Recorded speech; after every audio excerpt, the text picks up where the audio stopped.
चलिए तो आगे बढ़ते हैं हम लोग कल की क्लास से। कल की क्लास में हमने देख लिया था बैंकिंग सिस्टम को। बैंकिंग सिस्टम की क्लासेस में अभी तक हमने क्या देख लिया, हमने पूरा देख लिया कि भारत में बैंकिंग सिस्टम क्या है, बैंकों की आवश्यकता क्यों होती है। ठीक, बैंकों की हिस्ट्री को हमने समझने की कोशिश की, हमने आरबीआई की जिम्मेदारियों के बारे में देखा। ठीक है, इसके बाद हमने देखा भारत में बैंकों का क्लासिफिकेशन क्या क्या है, वर्गीकरण क्या क्या है, कितने तरह के बैंक होते हैं, उन सभी बैंकों को खोलने, उन सब के संबंधित क्या क्या गाइडलाइंस हैं, इन सब के बारे में हमने देख लिया। फिर इसके बाद हम आगे बढ़े, हमने देखा क्या कि भारत में वित्तीय समावेशन को सुनिश्चित करने के लिए सरकार कौन कौन से कदम उठा रही है, इस दिशा में सरकार के क्या प्रयास हैं, इन सब चीज़ों के बारे में हमने समझा। इससे आगे बढ़ने के बाद हमने देखा था कि भारत में इस बैंकिंग समस्या, बैंकों में जो भी समस्याएं हैं, उन समस्याओं को दूर करने के लिए क्या क्या प्रयास किए जा रहे हैं। इसी कंटेक्स्ट में हमने पढ़ा था ARC's एसेट रिकंस्ट्रक्शन कंपनी। आपको ये भी बताया कि बजट 2021-22 में NARCL और IDRCL का गठन किया गया है, जिनका उद्देश्य क्या है, बैंकों की NPA की समस्या को दूर करना। ठीक है ना, NARCL कल की क्लास में बताया था ना, NARCL जो है वो 500 करोड़ से ज़्यादा वैल्यू वाले NPAs को खरीदेगा और फिर क्या करेगा, आगे उसी को वो उसको डील करके निकलवाने की कोशिश करेगा। क्यों? क्योंकि उसके पास एक्सपीरियंस है। उसके पास एक्सपीरियंस किस चीज़ का है, वसूली करने का। वसूली भाई याद आ रहा ना, और वो ट्रांसफर कर देगा बाद में IDRCL को, और दोनों मिलकर फिर क्या करेंगे, उस NPA की वसूली करने का प्रयत्न करेंगे। आपको बता रखा है NPA क्या है, 3 तरह के NPA। 3 महीने तक यदि किस्त ब्याज कुछ नहीं आया तो सब स्टैंडर्ड एसेट, ठीक ना, अवमानक परिसंपत्ति। अगर उसके बाद भी नहीं आया, 1 साल के बाद तक भी, तो फिर डाउटफुल एसेट। और यदि 3 साल के बाद भी नहीं आया तो फिर लॉस एसेट। बताया था आपको ग्रॉस NPA, नेट NPA, सब में क्या अंतर होता है। ठीक है, इसी दिशा में बढ़ते हुए हमने आगे ये भी चर्चा की थी क्या, कि प्रायोरिटी सेक्टर लेंडिंग क्या होता है, प्राथमिकता क्षेत्र को क्या, क्यों जो है वो विशेष माना जाता है, भारत में प्रायोरिटी सेक्टर लेंडिंग के लिए क्या क्या प्रोविजंस हैं, इन सब चीज़ों के बारे में हमने समझा था। 40%, 18% उसमें से एग्रीकल्चर, सेकंड नंबर पर सबसे हाईएस्ट, याद आ रहा ना, 12% के आसपास किसको देना था, वीकर सेक्शन। ये सारी चीज़ें हमने देखी थी। फिर इसके बाद हमने देखा था कि भारत में वित्तीय समावेशन को बढ़ावा देने के लिए 2 जो अलग अलग कमिटीज़ बनी हैं, जो कमिटीज़ अलग अलग बनी हैं, हमने उनके बारे में समझने का प्रयत्न किया था। एक तो हमने देखा था नचिकेत मोर कमेटी, उसने स्मॉल फाइनेंस बैंक यानी कि लघु वित्तीय बैंकों की स्थापना की बात कही, और भुगतान बैंक यानी कि पेमेंट बैंक्स की स्थापना की बात की। हमने कल की क्लास में देखा था कि लघु वित्तीय बैंक खोलने के लिए भारत में क्या क्या गाइडलाइंस है, क्या क्या टर्म्स एंड कंडीशन है। उसके बाद हमने ये भी देखा कि पेमेंट बैंक्स, भारत में जो भुगतान बैंक हैं, उनको खोलने के संदर्भ में क्या क्या मुद्दे हैं, क्या क्या समस्याएं हैं।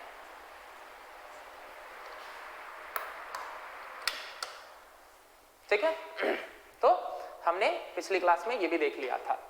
आगे जब इसी क्रम में हम बढ़ रहे थे तो हमने देखने का प्रयास किया था क्या, कि लघु वित्तीय बैंक और भुगतान बैंक, इनको खोलने के संदर्भ में क्या क्या प्रोविजंस हैं और उनमें क्या कुछ बदलाव किए गए हैं।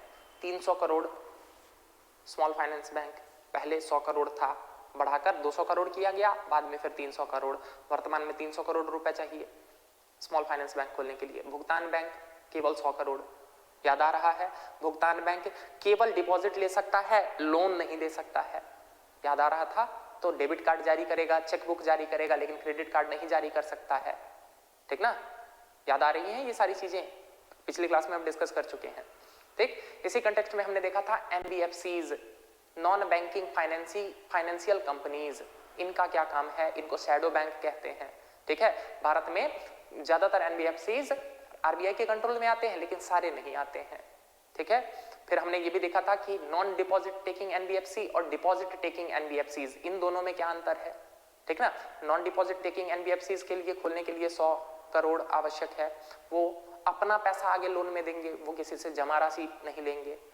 दूसरी तरफ हमने जो डिपॉजिट टेकिंग NBFC देखा था, उसमें हमने क्या देखा था, क्या कि ये डिपॉजिट तो लेंगे, लेकिन फिर क्या है, इनमें प्रॉब्लम्स आ जाती हैं दूसरी तरह की, क्या कि 12 महीने से कम का नहीं ले सकते हैं और 5 साल से ज्यादा का नहीं ले सकते हैं डिपॉजिट, और केवल टर्म डिपॉजिट ले सकते हैं, डिमांड डिपॉजिट नहीं ले सकते। ये सारी चीजें हमने देखी थी। रेटेड, नॉन रेटेड, जो रेटेड होगा वो अपने टोटल वर्थ, नेट वर्थ का 4 टाइम्स तक ले सकता है डिपॉजिट, जो कि जो नॉन रेटेड है जिन्होंने रेटिंग अपनी नहीं करवा रखी है किसी क्रेडिट रेटिंग से, तो वो 1.5 टाइम्स ही रख सकते हैं। ये सारी चीजें हमने कल की क्लास में देख ली थी। इसी कंटेक्स्ट में आगे बढ़ते हुए हम लोगों ने क्या देखा था, इसी कंटेक्स्ट में आगे बढ़ते हुए हमने देखा था कि नरसिम्हम कमेटी के क्या रिकमेंडेशन थे। भारत में बैंकों में सुधार के संदर्भ में या बैंकों की दशा को सुधारने की दिशा में नरसिम्हम कमेटी ने कुछ रिकमेंडेशंस दिए थे, वो क्या थे, हमने ये देखा था पिछली क्लास में। इसके बाद जब हम आगे बढ़े तो हमने समझने का प्रयत्न किया, इसके बाद हमने समझने का प्रयत्न किया कि इसी दिशा में पीजे नायक कमेटी जो कि किस लिए बनी थी, मिशन इंद्रधनुष। तो मिशन इंद्रधनुष क्या था, A to G of banking sector जिसे कहते हैं, A to G of banking sector, A for appointment, B for bank board bureau, C for capitalisation, D for destressing, E for empowerment, F for framework for accountability and G for governance. ये जो 7 थे ना सतरंगे, जिस कारण इसका नाम पड़ा है इंद्रधनुष, इनका क्या उद्देश्य था, ठीक है ना। इसके माध्यम से कैसे भारत के बैंकिंग क्षेत्र में सुधार की बात की गई थी, ये भी हमने समझ लिया था। यहां तक बातें समझ में आ गई, यहां तक बातें क्लियर है ना, ठीक है ना। हमने कल मिशन इंद्रधनुष देख लिया था, फिर इसमें हमने ये भी बात की थी कि बैंक बोर्ड ब्यूरो को समाप्त करके उसकी जगह FSIB लाया गया है। क्यों FSIB लाया गया था वो बताया था, क्यों, क्योंकि दिल्ली हाईकोर्ट ने डिसीजन दे दिया था, दिल्ली हाईकोर्ट ने ये बोल दिया था क्या कि भारत में bank board bureau insurance, public sector insurance companies के हेड को नियुक्त करने के लिए उपयुक्त इकाई नहीं है, ठीक ना। He is not the competent authority to appoint chairman of public sector insurance companies. तो फिर हमने बदल दिया और क्या कर दिया, उसकी जगह पर मतलब सरकार ने बदल दिया, FSIB वर्तमान में आ गई है। यहां तक हमने देख लिया था, ठीक है। तो हमने बैंकिंग सिस्टम को इसके माध्यम से समझा। बैंकिंग सिस्टम से ही संबंधित एक छोटा सा डायमेंशन और आता है जिसमें हम देखते हैं मनी। हम देखते हैं कि भारत में पैसों की कैसे छपाई होती है, या फिर भारत में पेमेंट सिस्टम्स कैसे कैसे हैं, UPI क्या है, हम NPCI क्या है, हम देखने की कोशिश करते हैं RTGS क्या है, नेफ्ट क्या है। ये एक मनी वाला सेगमेंट बचता है इसी में से। इस मनी वाले सेगमेंट को हम लोग पढ़ेंगे जब हम मनी मार्केट पढ़ रहे होंगे तब, ठीक ना। मनी मार्केट, मुद्रा बाजार जब पढ़ा रहा होगा तो उससे जस्ट पहले हम इसके बारे में चर्चा करेंगे। यहां तक बात समझ में आ गई, ठीक ना। उसको मनी मार्केट में मैं चर्चा करूंगा, उस टाइम जो है इन सारे टर्म्स, इन सारी चीजों को हम देखेंगे। अब हम एक नया चैप्टर स्टार्ट करने जा रहे हैं जिसका क्या नाम है, जो आप लोगों से बहुत ही ज्यादा जुड़ा हुआ है और जो हमारे भारतवर्ष से भी बहुत ज्यादा जुड़ा हुआ है। इस चैप्टर का नाम है एग्रीकल्चर। हम क्या स्टार्ट करने जा रहे हैं, हम स्टार्ट करने जा रहे हैं एग्रीकल्चर, कृषि, ठीक है। अब जाके देखिएगा, पहले दिन की क्लास में मैंने बताया था ना सिलेबस, एक बार जाके सिलेबस में जाके देखिएगा एग्रीकल्चर कितना ज्यादा इंपॉर्टेंट सेगमेंट है हमारे सिलेबस में। चाहे वो प्री की बात हो चाहे वो मेंस की बात हो, दोनों ही के लिए एग्रीकल्चर सेगमेंट बहुत ही इंपॉर्टेंट है। तब इसी के साथ हम लोग क्या स्टार्ट करते हैं, एग्रीकल्चर। जरा ध्यान से सुनिएगा आप लोग बातों को। एग्रीकल्चर, भारत को कृषि प्रधान देश कहा जाता रहा है, ठीक ना। आपने सुना होगा इस देश की धरती सोना उगले उगले हीरे मोती, इस देश की धरती। तो कृषि भारत की पहचान रही है। Indian society has been known as an agrarian society. भारतीय समाज को कृषि आधारित समाज कहा जाता रहा है, ठीक है। तो जरा समझते हैं, आप लोगों को मैंने बताया था कि चाहे अर्थव्यवस्था कैसी भी हो, कोई भी अर्थव्यवस्था हो, वहां इकोनॉमिक एक्टिविटीज का उद्विकास होता है। Economic activities evolve, economic activities जो होती है ना, आर्थिक गतिविधियों का उद्विकास होता है। किस तरह से उद्विकास होता है, आर्थिक गतिविधियों का उद्विकास होता है, इवोल्यूशन। चाहे समाज कोई भी हो, हर समाज में आपको आर्थिक गतिविधियों का उद्विकास होता हुआ दिखेगा। उद्विकास का क्या मतलब है, यहाँ उद्विकास का सिंपल सा मतलब है कि कोई भी सोसाइटी स्टार्टिंग में क्या होता है, हंटर एंड गैदरर्स होता है। हम लोग भी एकदम स्टार्टिंग में चले जाइए, आप लोगों ने पढ़ा होगा पाषाण युग, स्टोन एज, उस टाइम हम लोग भी हंटर एंड गैदरर्स ही हुआ करते थे, ठीक है ना। तो सोसाइटी में धीरे धीरे क्या होता है, उद्विकास होता है। हंटिंग एंड गैदरिंग, एक बात बताइए, हंटिंग एंड गैदरिंग, आखेट और संग्रहण, ये क्या है, पेट पालने के लिए ही तो किया जाता था ना। तो उस समाज में ये प्रमुख इकोनॉमिक एक्टिविटी हुआ करती थी, ये प्रमुख जो है वो आर्थिक गतिविधि हुआ करती थी। ठीक है, तो किसी भी समाज में इकोनॉमिक एक्टिविटी स्टार्ट होती है कहां से, हंटिंग एंड गैदरिंग से, आखेट एवं संग्रहण से। गैदरिंग, आखेट एवं संग्रहण। आगे क्या होता है, धीरे धीरे अर्थव्यवस्था का उद्विकास होता है। हंटिंग एंड गैदरिंग से फिर है समाज शिफ्ट होता है, किस तरफ, समाज शिफ्ट होता है एनिमल हस्बेंड्री की तरफ। एनिमल हस्बेंड्री यानी कि पशुपालन, पशुपालन। उद्विकास का क्या मतलब हो रहा है, कैसे इकोनॉमिक एक्टिविटीज शिफ्ट हो रही हैं। हंटिंग एंड गैदरिंग से स्टार्ट हुआ, फिर धीरे धीरे जो है वो पशुपालन की तरफ बढ़े। आपने पढ़ा होगा हिस्ट्री में, हम लोग भी पहले क्या थे, आदि एकदम जो है वो पाषाण युग में आखेट और संग्रहण किया करते थे, जो मिला पकड़ के मार दिया, खा लिया, पेट पालने के लिए हम यही करते थे। फिर धीरे धीरे अर्थव्यवस्था का उद्विकास हुआ और हम पशुपालन की तरफ बढ़ गए, यानी कि अब हमारे यहाँ क्या होने लग गया, पशुपालन। लोग जो है वो कुछ अपने जीव जंतु पशु जो है वो पालने लग गए। ठीक है, उनसे दुग्ध वगैरह प्राप्त करते थे, उनसे मांस वगैरह ये सब प्राप्त करते थे, तो अर्थव्यवस्था का उद्विकास हुआ। इसी पशुपालन के बाद अर्थव्यवस्था का उद्विकास होता है हॉर्टिकल्चर की तरफ। हॉर्टिकल्चर यानी कि बागवानी की तरफ, बागवानी।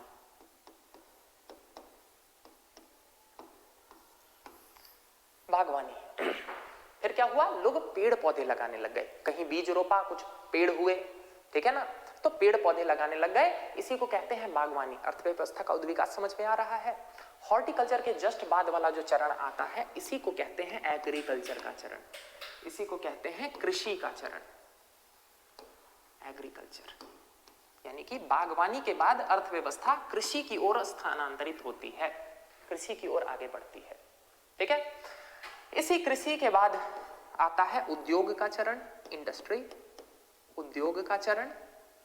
और इसी के बाद, उद्योग के बाद जो अगला चरण आता है उसी को हम कहते हैं सर्विस सेक्टर, सेवा क्षेत्र।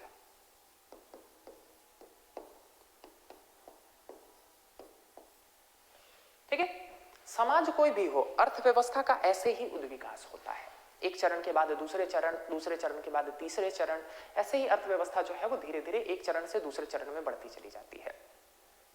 यहां पर एक चरण से दूसरे चरण में बढ़ती चले जाने का यह मतलब है कि एक समय में एक आर्थिक गतिविधि का उस समाज में महत्व ज्यादा होता है। ठीक है ना, जैसे कि जब किसी समाज में एक समय में हो सकता है कि कृषि का महत्व बहुत अधिक हो, ठीक है ना, कृषि का महत्व अधिक होने के दो पैमाने हो सकते हैं, या तो उस देश की अर्थव्यवस्था में कृषि का योगदान बहुत ज्यादा हो, या फिर उस देश की आबादी का एक बहुत बड़ा हिस्सा कृषि से जुड़ा हुआ हो। ठीक ना, तभी हम बोलेंगे क्या कि अर्थव्यवस्था जो है वो कृषि आधारित है। ठीक है, तो जब ऐसा होगा तो हम बोलेंगे वो अर्थव्यवस्था कृषि आधारित है। जब ऐसा होगा कि एक देश की अर्थव्यवस्था में उद्योग का योगदान बहुत अधिक होगा जीडीपी में, या फिर देश की ज्यादा बड़ी आबादी या फिर बहुत बड़ी आबादी उद्योग से अपनी आजीविका अर्जित कर रही हो, तो हम उसको क्या बोल देंगे कि यह अर्थव्यवस्था उद्योग आधारित है। सिमिलरली यदि हम बोलें क्या कि किसी देश में ज्यादा से ज्यादा लोग सेवा क्षेत्र से जुड़े हुए हैं, या उस देश की जीडीपी में सेवा क्षेत्र का योगदान बहुत अधिक है, तो हम क्या बोलेंगे कि वो सेवा आधारित अर्थव्यवस्था है, या वो सर्विस बेस्ड इकोनॉमी है। ठीक है, यहां तक बातें समझ में आ रही है। चलिए, तो अब जरा हम देखने की कोशिश करते हैं कि आखिर एग्रीकल्चर का इंपॉर्टेंस क्या, महत्व। ये पूरा जब उद्विकास समझ में आ गया ना, अब जरा हम इसमें से खोजने की कोशिश करते हैं कि आखिर एग्रीकल्चर का महत्व क्या है, इंपॉर्टेंस क्या है। जरा बात को समझिएगा। यद्यपि उद्विकास के क्रम में एक देश की अर्थव्यवस्था पिछली औद्योगिक गतिविधि से अगले में शिफ्ट हो जाती है, लेकिन इसका यह मतलब बिल्कुल नहीं होता है क्या कि वो जो पिछली औद्योगिक गतिविधि है वो पूरी तरह से समाप्त हो जाएगी। महत्व कम हो सकता है, महत्व बढ़ सकता है, ठीक ना, लेकिन इसका यह मतलब नहीं है कि वो पिछली आर्थिक गतिविधि जो है वो बिल्कुल ही समाप्त हो जाएगी।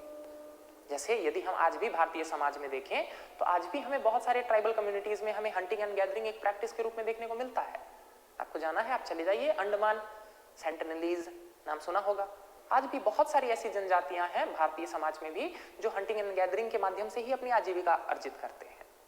ठीक ना, तो उसी प्रकार यद्यपि एक अर्थव्यवस्था कृषि से आगे बढ़कर उद्योग में स्थानांतरित हो जाए, लेकिन उस अर्थव्यवस्था में कृषि का महत्व पूरी तरह समाप्त नहीं हो सकता है। ये पॉइंट ध्यान से सुनिएगा। बुद्ध विकास के इस चरण में हम ये बोल सकते हैं कि कोई देश, किसी देश की अर्थव्यवस्था वो कृषि आधारित थी और अब उसमें बुद्ध विकास होकर वह देश जो है वो उद्योग आधारित बन गया है, लेकिन उस अर्थव्यवस्था में कृषि का महत्व समाप्त नहीं हो सकता। इसके पीछे दो कारण हैं, जरा बात को ध्यान से सुनिएगा। पहला तो कारण क्या है कि कृषि के माध्यम से हमें खाने के लिए, पेट भरने के लिए अनाज की प्राप्ति होती है, ठीक है ना। सर्विस सेक्टर, ठीक है, मान लेते हैं क्या कि यूएसए या फिर जो आज की जो कई सारी तथाकथित या फिर मतलब जिनको हम विकसित अर्थव्यवस्था मानते हैं, ऐसी अर्थव्यवस्थाएं बहुत सारी, हम एक सेकंड के लिए मान लेते हैं कि इन विकसित अर्थव्यवस्थाओं में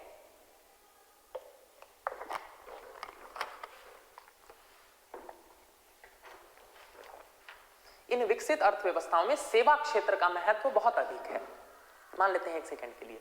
लेकिन जरा ये बताइए, क्या सॉफ्टवेयर खा लेने से पेट भर जाएगा? नहीं ना, सॉफ्टवेयर को खा थोड़ी लेंगे।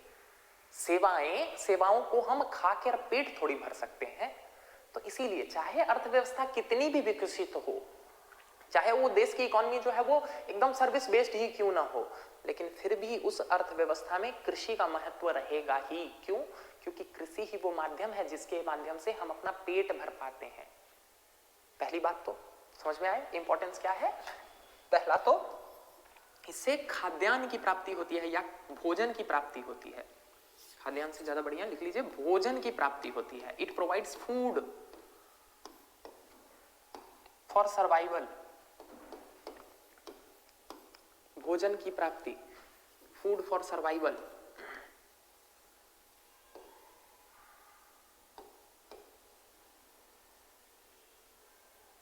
ठीक, दूसरा महत्व समझिए इसका। चाहे अर्थव्यवस्था का उद्विकास के क्रम में वो कहीं भी पहुंच जाए, चाहे वो एकदम इंडस्ट्रियल हो जाए या वो सर्विस बेस्ड इकोनॉमी हो जाए, लेकिन फिर भी इंडस्ट्री के लिए रॉ मटेरियल तो एग्रीकल्चर से ही आएगा ना। एक बात बताइए, बिस्कुट बनाने का फैक्ट्री आपने लगा दिया है, लेकिन बिस्कुट बनाने के फैक्ट्री को रॉ मटेरियल तो अनाज ही चाहिए ना, उसको तो गेहूं चाहिए ही ना। तो यदि एग्रीकल्चर होगा ही नहीं तो उद्योग के लिए रॉ मटेरियल कहां से आएगा? बात समझ में आ रहा है? ठीक है, आपने कपड़ा बनाने की फैक्ट्री तो लगा दी है, कपड़ा बनाने की फैक्ट्री आपने लगा दी है, आपके यहाँ खूब बड़े बड़े मशीन हैं, औद्योगिकरण एकदम चरम पर है, ठीक ना, खूब बड़े बड़े मिल लगा रखे हैं आपने, जिसमें क्या हो रहा है, कपड़े बन रहे हैं। लेकिन एक बात बताइए, कपड़ा बनाओगे किस चीज से? कपास से ही ना। तो कपास उगाने के लिए एग्रीकल्चर तो करना ही पड़ेगा। तो दूसरा महत्व क्या है कि उद्योग के लिए रॉ मटेरियल भी हमें एग्रीकल्चर से ही मिलता है। बात समझ में आया? तो दूसरा इसका महत्व है क्या कि ये कच्चा माल उपलब्ध कराता है उद्योग को, कच्चा माल उपलब्ध कराता है उद्योग को, कच्चे माल की उपलब्धता, provides raw material for agriculture,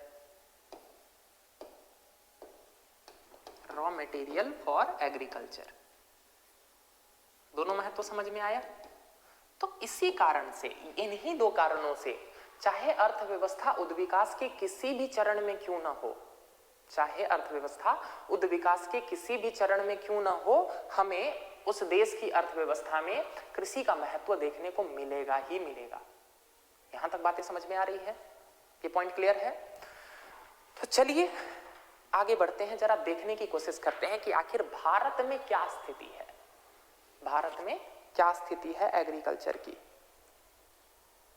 Bharat में क्या स्थिति है एग्रीकल्चर की, यानी कि status of agriculture in India, status of agriculture in India. ठीक ना, अभी तक हमने देखा ना एग्रीकल्चर क्या है, क्या महत्व है। अब जरा हम देखने की कोशिश करते हैं कि भारत में एग्रीकल्चर का की क्या स्थिति है इन इंडिया।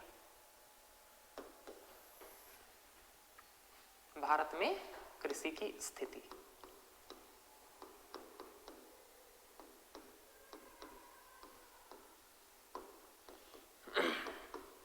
मैं आपकी को इस बात का, मैं आपको इस बात का एकदम आश्वासन दे सकता हूं कि ये जो भी 4-5 दिन की हमारी एग्रीकल्चर की क्लास होगी ना, इसके बाद अभी जो आपका एग्रीकल्चर के संदर्भ में नॉलेज है, बट ऑब्वियस है क्या कि हम सभी कहीं ना कहीं एग्रीकल्चर वगैरह से जुड़े होते हैं, अपने जीवन में हम लोग सबने कृषि देख रही होती है। मैं इस चीज का आश्वासन देता हूं कि जब हम एग्रीकल्चर की क्लास खत्म करेंगे ना, आपके नॉलेज का स्तर कृषि के संदर्भ में, जो आपके ज्ञान का स्तर है ना, वो कहीं और ही पहुंच चुका होगा। ठीक है ना, आपको सारी चीजें क्रिस्टल क्लियर दिख रही होंगी क्या कि क्या सरकार चाह रही है, क्यों ऐसा करना चाह रही है, क्या किया जा सकता है, कहां कमियां रह जा रही हैं, आखिर क्या कारण है कि आजादी के इतने साल बीत जाने के बाद भी आज भी कृषि सफर कर रहा है, कृषि में क्या किया जा सकता है। ये सारी चीजें आपके सभी एग्रीकल्चर से संबंधित प्रश्नों का उत्तर मिल जाएगा आपको। ठीक है, तो चलिए इन प्रश्नों के उत्तर को समझने से पहले हमें ये तो देखना होगा ना कि आखिर भारत में स्थिति क्या है। ठीक ना, जरा बातों को समझते हैं। देखिए भारत में वर्तमान में क्या स्थिति है, इसको जरा समझिएगा। कई सारे आंकड़े आते रहते हैं, अलग अलग आंकड़ों के अनुसार आज भी लगभग भारत की 50% आबादी, आज भी लगभग भारत की 50% आबादी कृषि पर आधारित है या कृषि पर निर्भर करती है। ठीक है, कृषि पर निर्भर करती है। ठीक, यदि हम ग्रामीण आबादी की बात करें तो एक संस्थान है जिसका नाम आप लोगों ने सुना होगा, FAO, यूनाइटेड नेशन की संस्थान है, इसका नाम है food and agriculture organisation, FAO। इसके अनुसार ग्रामीण भारत की 70% आबादी, 70% population of rural India depends on agriculture, depends on agriculture. ठीक है ना, ग्रामीण भारत की दोनों पॉइंट्स में अंतर है, देख लीजिए। पहले बार मैं ये बोल रहा हूं कि पूरे भारत की आबादी का 50% कृषि पर निर्भर है, और दूसरे पॉइंट में मैं बोल रहा हूं केवल रूरल पॉपुलेशन का, ग्रामीण आबादी का 70%। ये कौन बोल रहा है? FAO, food and agriculture organisation, या फूड एंड एग्रीकल्चर ऑर्गेनाइजेशन, ये क्या है? ये यूनाइटेड नेशन से संबंधित एक संस्थान है। इसके बारे में हमें पढ़ना होगा, आगे भी हम इनके बारे में, इसके बारे में जो है वो चर्चा करते रहेंगे। ये देखिए फूड एंड एग्रीकल्चर ऑर्गेनाइजेशन बहुत ही महत्वपूर्ण संस्थान है, ठीक है ना, food and agriculture organisation united nation से संबंधित है। ठीक, इसके अनुसार भारत में 70% ग्रामीण आबादी कृषि पर निर्भर है। लेकिन क्वेश्चन यहां देखिए, जरा कुछ डेटाज देखिए पहले, तब जो है वो हम लोग भूमिका को आगे बढ़ाएंगे। एक बार बस थोड़ा सा पहले डेटाज को कुछ देखिए। ये देखिए इकोनॉमिक सर्वे, ठीक है, आर्थिक सर्वेक्षण, भारत सरकार का ऑफिशियल डॉक्यूमेंट, जिसके माध्यम से क्या होता है, हमें अर्थव्यवस्था का पूरा खाका पता चलता है। इनको तो पहचानते ही होंगे, ठीक ना। तो आगे बढ़ते हैं। इस बार के नहीं, थोड़ा सा हम पिछले बार के में जाएंगे। इस बार वाले में जो है ना इतना क्लियर नहीं था, तो एक साल जस्ट पीछे जाएंगे हम, यानी कि 2021-22 का इकोनॉमिक सर्वे। ठीक है, इसमें देखिए सारे चैप्टर्स दे रखे हैं। इन्हीं चैप्टर्स में से ये देखिए, ये आपको मिल जाएगा स्टेट ऑफ द इकोनॉमी। इस चैप्टर को हमने खोला,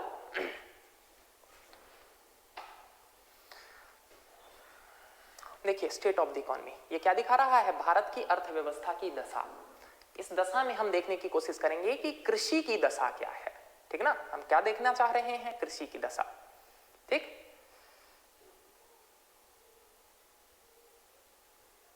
देखिए बस इंडिया की तरफ आ रहे हैं।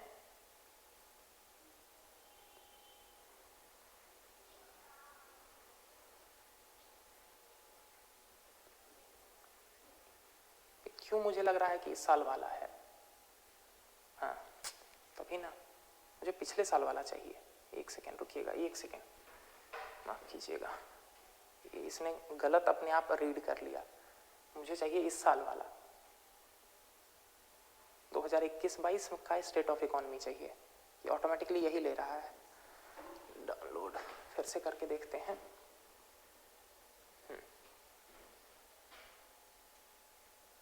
ये है, देखिए ये है पिछले साल का 21-22 का। ठीक, चलिए इसमें देखिए, ये देखिए आ गया डेटा। देखिए एग्रीकल्चर, जीडीपी, जीबीए ये सब पढ़ा चुका हूं। जीबीए के बेसिस पर हम क्या करते हैं? देश की अर्थव्यवस्था का आकलन करते हैं। क्या दिखा रहा है आपको?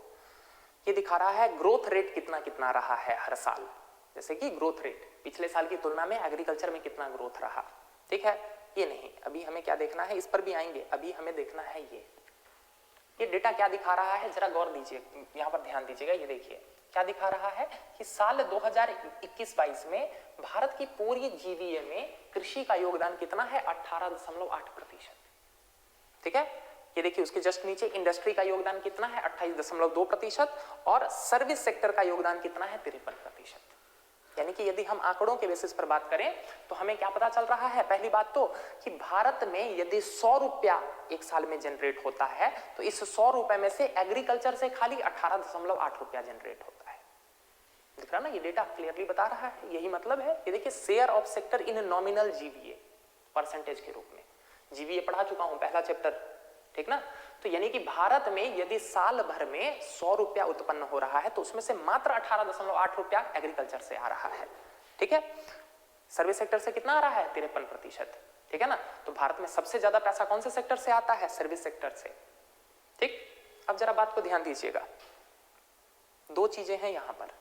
पहली चीज क्या, मैं बोल रहा हूं कि आज भी भारत में कृषि पर निर्भर लोगों की संख्या जो है वो 50% प्लस है, 50% प्लस है।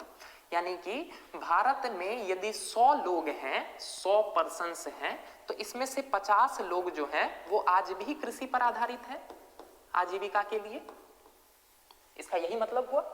और दूसरी तरफ मैं बोल रहा हूं मैं क्या बोल रहा हूं, इकोनॉमिक सर्वे बोल रहा है कि भारत में जो 100 रुपया जनरेट होता है, 100 रुपया जो जनरेट होता है, इसमें से एग्रीकल्चर से मात्र 18.8 रुपया आता है। तो इन दोनों इक्वेशन से क्या हम ये नहीं निकाल सकते हैं कि यानी कि भारत में 50 से अधिक लोग केवल 18 रुपए में ही अपना अपना शेयर ले रहे हैं। भारत के 50 से अधिक, भारत की कुल आबादी का 50% से ज्यादा भारत के पूरे जीडीपी के मात्र 18% पर निर्भर है।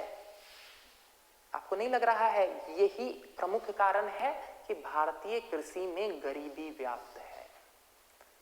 ये पॉइंट समझ में आया? इन दोनों पॉइंट से एक क्षेत्र है, देखिए जीडीपी में 53% योगदान किसका है, सर्विस सेक्टर का, लेकिन 50% से ज्यादा 53% के आसपास लोग किस पर निर्भर कर रहे हैं, वो कृषि पर निर्भर कर रहे हैं। तो आपको नहीं लग रहा है ये अपने आप में भारतीय कृषि में गरीबी का एक बड़ा कारण है? क्यों? क्योंकि ज्यादा लोग उस क्षेत्र से जुड़े हुए हैं जिसका जीडीपी में योगदान कम है।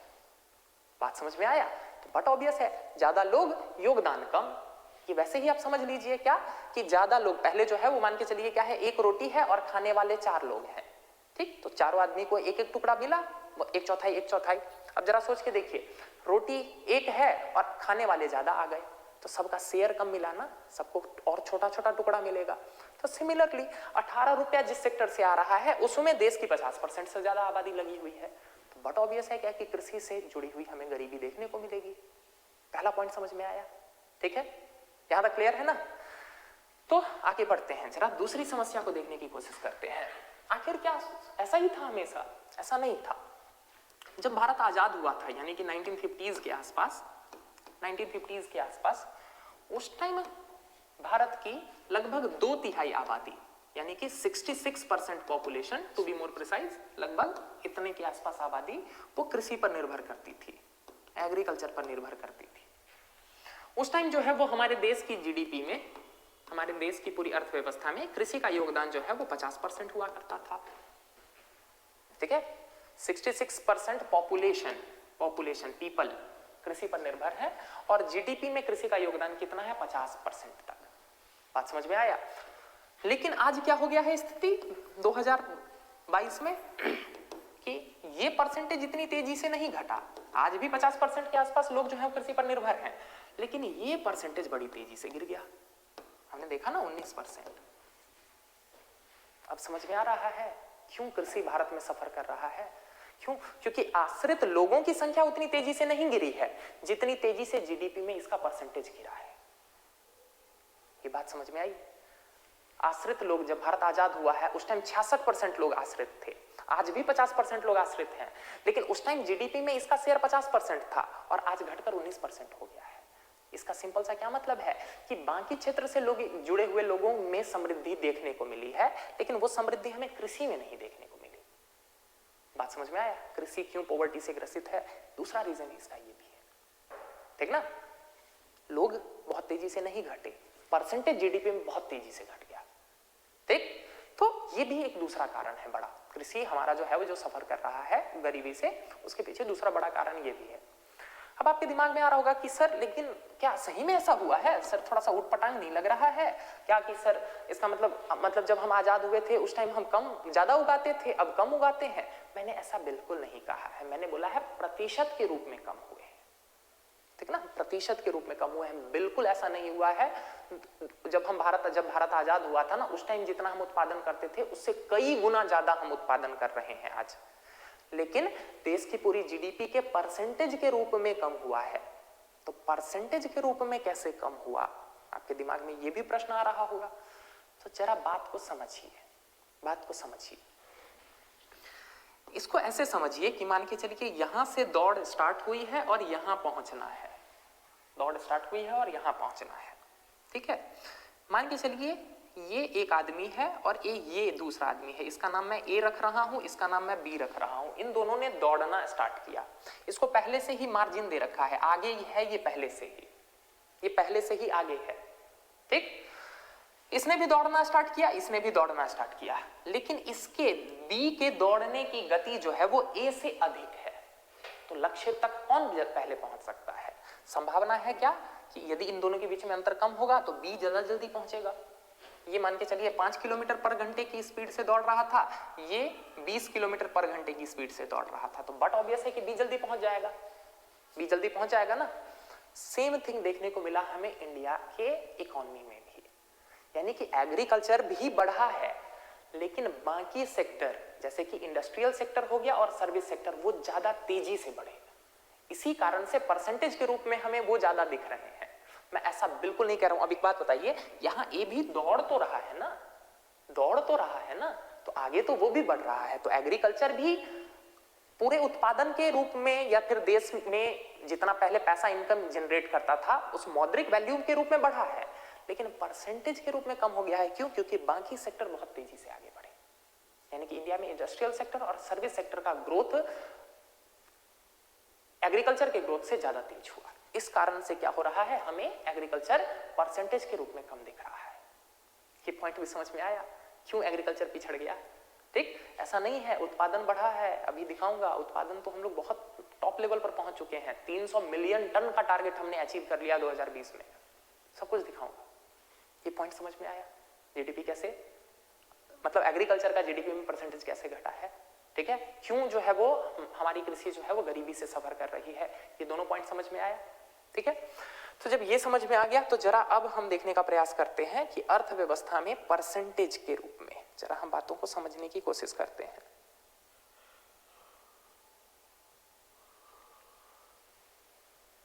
उसको वो जो खोलते हैं उसको फिर से नहीं खोला जा सकता है क्या? रास्ता वही मिलेगा। चलिए कोई नहीं, इधर से चलते हैं फिर से। ये देखिए, अब जरा हम थोड़ा सा दशा देखने की कोशिश करते हैं। देखिए, एग्रीकल्चर के बारे में ऐसा कहा जाता है कि ये साल दिख रहा है, ये साल याद आ रहा है 2020-21, ये कोरोना वाला काल था, जब भारत में क्या पूरे विश्व में जब तबाही मची हुई थी, वही काल है, ठीक ना, 2020-21। देखिए 2020-21 में आपको दिख रहा होगा इंडस्ट्रियल सेक्टर ने नेगेटिव ग्रोथ रेट शो किया, यानी कि वो माइनस में था। माइनस में का क्या मतलब है? -7% का क्या मतलब है कि पिछले साल मेरे पॉकेट में 100 रुपया था, इस साल घट के 93 रुपया हो गया। बढ़ना तो बहुत दूर की बात है, घट गया, माइनस का ही मतलब होता है, ठीक ना, पढ़ा रखा है मैंने ये सब जीडीपी वगैरह। Service sector negative growth rate 2020 में भी, ठीक ना। केवल एग्रीकल्चर एक ऐसा सेक्टर था जिसने पॉजिटिव ग्रोथ रेट दिया था कोविड के दौर में भी, ठीक है ना। वो छोड़िए, क्वेश्चन किस तरह के आते हैं एग्जाम में, क्या कि पिछले 3-4 साल का ट्रेंड क्या रहा है, ट्रेंड बेस्ड क्वेश्चन आते हैं ना, ध्यान में रखिएगा। पिछले 3-4 साल में लगातार एग्रीकल्चर ने कभी भी नेगेटिव ग्रोथ रेट शो नहीं किया है, ठीक ना। कोविड में भी जब हमारी पूरी अर्थव्यवस्था देख रहे हैं ना, पूरी अर्थव्यवस्था जीवीए के बेसिस पर साल भर में नेगेटिव में थी, मतलब पूरे देश की अर्थव्यवस्था -6.2 थी जीवीए के बेसिस पर, उस साल भी एग्रीकल्चर ने क्या किया है, पॉजिटिव परफॉर्म किया है, ठीक है। एक दूसरा क्वेश्चन ऐसे भी कई बार पूछ लेते हैं क्या कि जीडीपी एग्रीकल्चर का जो है वो शेयर लगातार घटा है या लगातार बढ़ा है, तो वो भी नहीं है। ये देखिए घटा फिर बढ़ गया, अरे 4.3 से घट के 3.6 हुआ और 3.6 से बढ़कर फिर 3.9 हुआ। तो ग्रोथ रेट भी जो है वो लगातार ना तो घटा है ना लगातार बढ़ा है। इस तरह के ट्रेंड बेस्ड क्वेश्चन आपके एग्जाम में पूछने को मिलते हैं, देखने को मिलते हैं, ठीक ना। ये बात भी समझ में आ रही है क्या कि लगातार जो है वो इसने पॉजिटिव ग्रोथ रेट दिया है। जरा देख लेते हैं इस साल का क्या है दशा, इस साल की क्या है दशा, एग्जैक्ट करंट का पता चल जाएगा तब। तो इस साल की दशा देखने के लिए हम कहां जाएंगे, हम जाएंगे इस बार की बजट और इकोनॉमिक सर्वे में।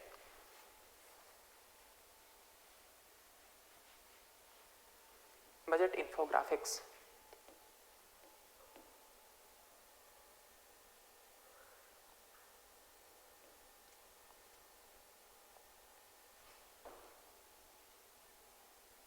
इसमें नहीं मिलेगा आपको, मिलेगा ऑल इंफोग्राफिक्स में। एक सेकेंड,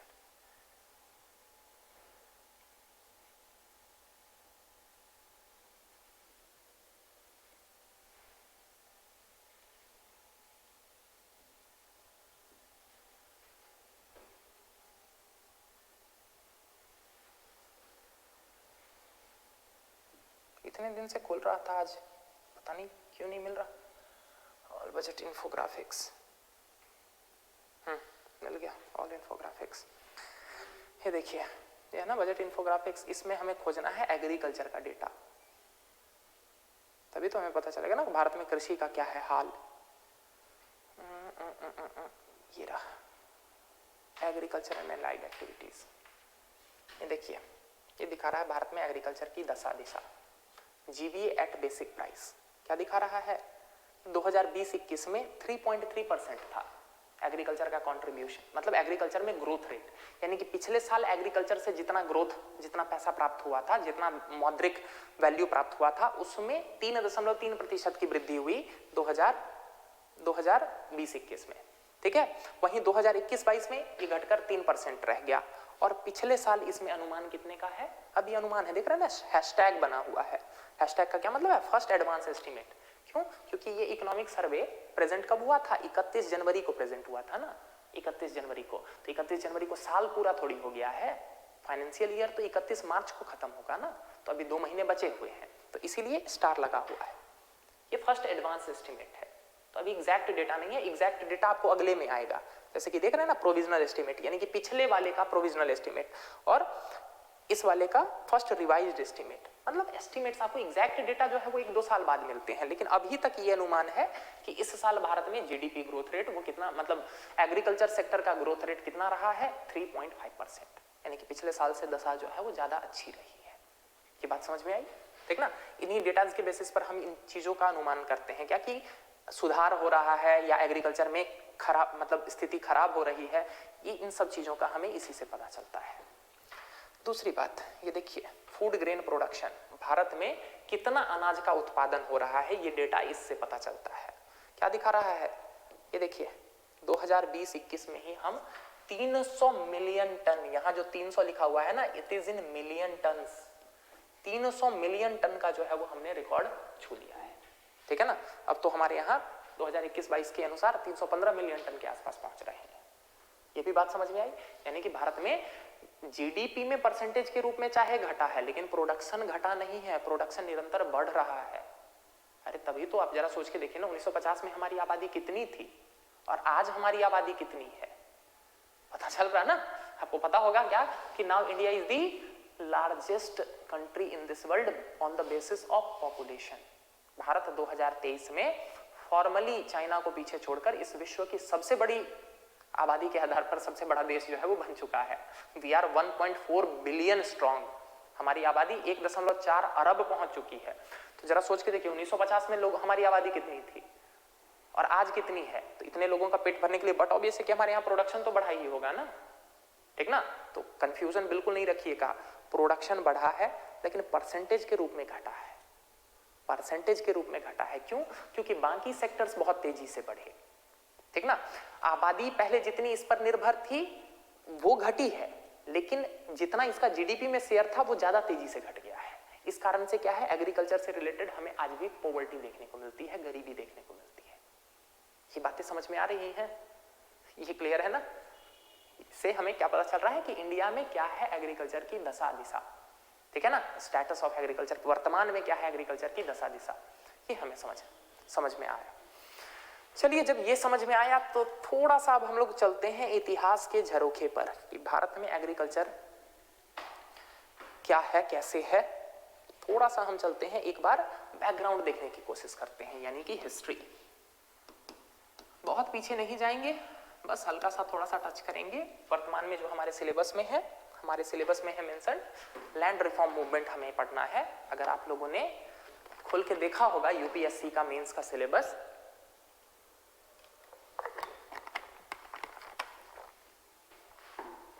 तो उसमें क्लियरली लिखा हुआ है लैंड रिफॉर्म मूवमेंट्स, भारत में भूमि सुधार, एग्रीकल्चर। वैसे यदि हम एग्रीकल्चर हिस्ट्री की बात करें तो एक बात बताइए, आपने पढ़ा होगा सिंधु घाटी सभ्यता। सिंधु घाटी सभ्यता एक औद्योगिक सभ्यता थी, नगरीय सभ्यता थी। लेकिन जरा आप खुद सोच के बताइए कि क्या कोई नगर आसपास बिना किसी गांव के सरवाइव कर सकता है? बिल्कुल नहीं कर सकता है। बट ऑब्वियस है, क्यों? क्योंकि उस शहर की सभी जरूरतों के लिए अनाज तो आसपास के खान पान उत्पादन के लिए जो रॉ मटेरियल है वो तो आसपास के क्षेत्र से ही आएगा ना, ठीक है। हमें इंडस वैली सिविलाइजेशन में ही खेती के कितने सारे साक्ष्य मिले हैं। कालीबंगा से हमें जो है वो जुते हुए खेत के निशान मिले हैं। इसके अलावा आप लोगों ने पढ़ा होगा क्या कि इंडस वैली सिविलाइजेशन में क्या था, एक लोअर टाउन था, एक अपर टाउन था। अपर टाउन में भंडार गृह, ग्रेनरीज, ऐसे साक्ष्य मिले हैं। ये सारी चीजें हमें क्या दिखाते हैं कि हमारे यहाँ एग्रीकल्चर बहुत लंबे समय से चला आ रहा है, बहुत पुराना हमारा इतिहास है एग्रीकल्चर का, ठीक है ना। इसी कंटेक्स्ट में आप लोगों को मॉडर्न हिस्ट्री में पढ़ाया जाएगा क्या, मॉडर्न हिस्ट्री में पढ़ाया जाएगा। मैंने ये लाइन पहले भी कोट की है, क्या कि शशि थरूर जी है ना, हाँ शशि थरूर जी, वो अक्सर कई बार वो ये लाइन बोल चुके हैं क्या कि अंग्रेजों के आगमन से पहले भारत का वर्ल्ड ट्रेड में, विश्व व्यापार में योगदान 25% से ज्यादा था। लेकिन जब अंग्रेज भारत को छोड़कर गए उस टाइम भारत का वर्ल्ड ट्रेड में योगदान जो है वो 0.5% से भी कम था। मेरे पास डेटा नहीं है, I am just coating him, ठीक ना। मेरे पास एग्जैक्ट ऐसा कोई पैमाना नहीं है जिसके बेसिस पर मैं ऐसा बोलूं, लेकिन हाँ उन्होंने इस चीज को कई जगहों पर कोट किया है, इनफैक्ट पार्लियामेंट में भी कोट किया है और बड़े बड़े जगहों पर कोट किया है, तो इसलिए मैं भी कोट कर रहा हूं, ठीक ना। तो इसी कंटेक्स्ट में ये बोला जाता है कि भारत में कृषि की दशा को खराब करने में अंग्रेजों का बहुत बड़ा योगदान रहा है। आप लोगों को मॉडर्न हिस्ट्री में बहुत डिटेल में पढ़ाया जाएगा कि उन्होंने कैसे कैसे लैंड रिफॉर्म सिस्टम्स लाए हमारे यहाँ, ठीक ना। आपने सुना होगा जमींदारी प्रथा के बारे में, ठीक ना, स्थायी बंदोबस्ती जिसको कहते हैं। आपने सुना होगा रैयतवाड़ी सिस्टम, रैयतवाड़ी प्रथा। आपने सुना होगा महालवाड़ी सिस्टम, महालवाड़ी प्रथा क्या थी, ठीक है ना। इन सभी प्रथाओं में जनरली जो क्या होता था वो होता था किसानों का शोषण, ठीक है ना। लैंड रेवेन्यू सिस्टम्स थे जिसके माध्यम से ये क्या करते थे, किसानों से लगान वसूलते थे। याद है ना, 3 गुना लगान देना होगा, वही वाला लगान वसूलते थे ये किसानों से, ठीक है। तो जिन क्षेत्रों में इनका अधिकार रहा, जिन क्षेत्रों में अंग्रेजों ने शासन चलाया, उन क्षेत्रों में किसानों की दशा धीरे धीरे खराब होती चली गई। आप लोगों को मॉडर्न हिस्ट्री में डिटेल में पढ़ाया जाएगा, मैं उतना जा नहीं सकता हूं मॉडर्न हिस्ट्री में, क्यों? क्योंकि फिर हम अपने टॉपिक से डेविएट कर जाएंगे। यहां बस आप अपने दिमाग में इतना रखिए कि इसके कारण क्या हुआ कि भारत में किसानों की दशा दिन प्रतिदिन खराब होती चली गई, ठीक ना। भारत में किसानों की दशा बहुत ज्यादा खराब होती चली गई। भारत के इतिहास में आपको दुर्भिक्ष, अकाल के खूब सारे एग्जाम्पल देखने को मिलते हैं। एक एक अकाल में 30-30 लाख लोग मर जाते थे, 30-30 लाख, 40-40 लाख, इतने अकाल पड़े हैं भारत में, ठीक ना। तो इतनी आबादी मरती थी thanks to their land revenue policies. उनके लैंड रेवेन्यू पॉलिसीज के कारण ये सब होता था। आप लोगों को पढ़ाया जाएगा बहुत डिटेल में क्या हुआ स्थायी बंदोबस्ती में, या फिर जो पहला जो स्थायी बंदोबस्ती या जमींदारी प्रथा था, इसमें क्या था कि जिन किसानों के पास जमीन थी, रातों रात गवर्नमेंट ने ये बोल दिया क्या कि नहीं, अब आपकी जमीन पर जो है वो किसी जमींदार का स्वामित्व होगा। आप यदि उसको टाइम पर लगान देंगे, वो लगान हम तक पहुंचाएगा तो आपकी जमीन रहेगी, नहीं तो आपकी जमीन किसी और को दे दी जाएगी। बात समझ में आया? इस तरह की अलग अलग प्रथाओं के माध्यम से क्या किया गया, किसानों से ज्यादा लगान वसूलने का प्रयत्न किया गया। अब जरा सोच के देखिए, ये तो वैसे ही हो गया कि आप कृषि में निवेश करने के लिए पैसा छोड़ ही नहीं रहे हैं, तो धीरे धीरे कृषि की दशा तो खराब होती ही चली जाएगी, ठीक ना। तो इस कारण से इंडियन एग्रीकल्चर में धीरे धीरे डिक्लाइन का फेज देखने को मिला। इतना ही नहीं, आप लोगों को पढ़ाया जाएगा क्या है कि वे जो है वे कैश में जो है वो टैक्स वसूला करते थे, कैश में टैक्स वसूला करते थे। इससे पहले जितने भी राजाएं या फिर जो अलग अलग हमारे यहाँ जो अलग अलग जो वंश हुए हैं, राजाओं के जो अलग अलग वंश हुए हैं, जनरली उनमें क्या देखने को मिलता था कि यदि लगान वसूला भी जाता था ना कृषि से, तो वो कृषि उत्पाद के रूप में होता था। लेकिन इन लोगों को कृषि उत्पाद से तो मतलब था नहीं, इनको तो कैश चाहिए। इस कारण से क्या हुआ, इंडियन एग्रीकल्चर में हमें कैश क्रॉप्स की तरफ टिल्ट देखने को मिला। किसान ज्यादा से ज्यादा उन चीजों को उगाने लग गए जिसका दाम ठीक ठाक मिल जाता था। इस कारण से भी खाद्यान्न कैश क्रॉप उगा रहे हैं। नील की खेती हो रही है, नील थोड़ी खा लोगे, खाने के लिए तो अनाज चाहिए ना। इस कारण से भारत में हमें दुर्भिक्ष और अकाल खूब सारे देखने को मिलते हैं। आपको जब इंडियन हिस्ट्री पढ़ाया जाएगा ना, उसमें बहुत डिटेल में पढ़ाया जाएगा कि खूब सारे अकाल, खूब सारे ऐसे ऐसे इमेजेस आपको देखने को मिलेंगे कि अंग्रेजों के दौरान भारतीयों की कैसी दशा हो गई थी। ये देखिए फेमाइंस, बस सर्च कीजिए, अभी टाइम मिले ना तो एक बार डॉक्यूमेंट्रीज देखिएगा, फेमाइंस इन इंडिया, इमेजेस ये देख रहे हैं, लिस्ट ये देख रहे हैं। ऐसी स्थिति थी भारतीयों की, ये दशा हो गई थी भारतीयों की। ठीक, खाने के लिए अनाज नहीं मिल रहा था, उनकी पॉलिसीज के कारण। ये सारे इमेजेस आपको दिखा रहे हैं। एक एक अकाल में मैं बता रहा हूं ना, 30-30 लाख लोग मर जा रहे थे। ये बंगाल फेमाइन 1943, जिसके कारण फिर आप लोग पढ़िएगा इसी से तेभागा आंदोलन स्टार्ट हुआ था। तो ये सारी समस्याएं थी। इन्हीं सभी समस्याओं के आलोक में क्या था कि इन्हीं सभी समस्याओं के आलोक में ये था क्या कि जब भारत आजाद होगा ना, जब भारत आजाद होगा तो उसमें क्या होगा, लैंड रिफॉर्म किया जाएगा। लैंड रिफॉर्म का मतलब होता है भूमि सुधार। ठीक ना। अपेक्षा क्या थी कि जब भारत आजाद होगा तो सरकार क्या करेगी, सरकार करेगी लैंड रिफॉर्म। लैंड रिफॉर्म आजादी से पहले से ही कई सारे जो कृषक आंदोलन थे, इन सब में इस बात की चर्चा मिलती है हमें। लैंड रिफॉर्म, सभी जो है लैंड रिफॉर्म की मांग करते थे। लैंड रिफॉर्म का क्या मतलब है कि भूमि एक ऐसी अर्थव्यवस्था जिसमें कृषि प्रधान है, तो बट ऑब्वियस है कि उस अर्थव्यवस्था में सबसे महत्वपूर्ण संपत्ति क्या है, सबसे महत्वपूर्ण संपत्ति है भूमि। तो भूमि का समुचित वितरण सुनिश्चित हो, it was the land reform. भूमि का समुचित वितरण सुनिश्चित हो ताकि समाज में न्याय की स्थापना हो सके। बात समझ में आ रहा, सामाजिक न्याय की स्थापना करने के लिए लैंड रिफॉर्म एक प्री रिक्विजिट बन गया है था उस समाज में। इतना ही नहीं, एक बात बताइए, एक ऐसी अर्थव्यवस्था जो कृषि पर आधारित हो, वहां जमीन लोगों के प्रतिष्ठा सम्मान से जुड़ा हुआ भी मुद्दा होता है। ठीक ना। इस कारण से भी लैंड रिफॉर्म की मांग उठ रही थी। और तीसरा सबसे बड़ा कारण तो यही था क्या कि भारत के विभिन्न क्षेत्रों में अकाल, कृषि आधारित समस्याएं इतनी ज्यादा थी। तो इन सब कारण से आजादी के पूर्व से ही लैंड रिफॉर्म की मांग उठ रही थी। ठीक है ना। इसी क्रम में आगे बढ़ते हुए जब भारत आजाद हुआ तो भारत में लैंड रिफॉर्म के प्रयास किए गए। इन लैंड रिफॉर्म के प्रयास में 5 चीजें प्रमुख थी।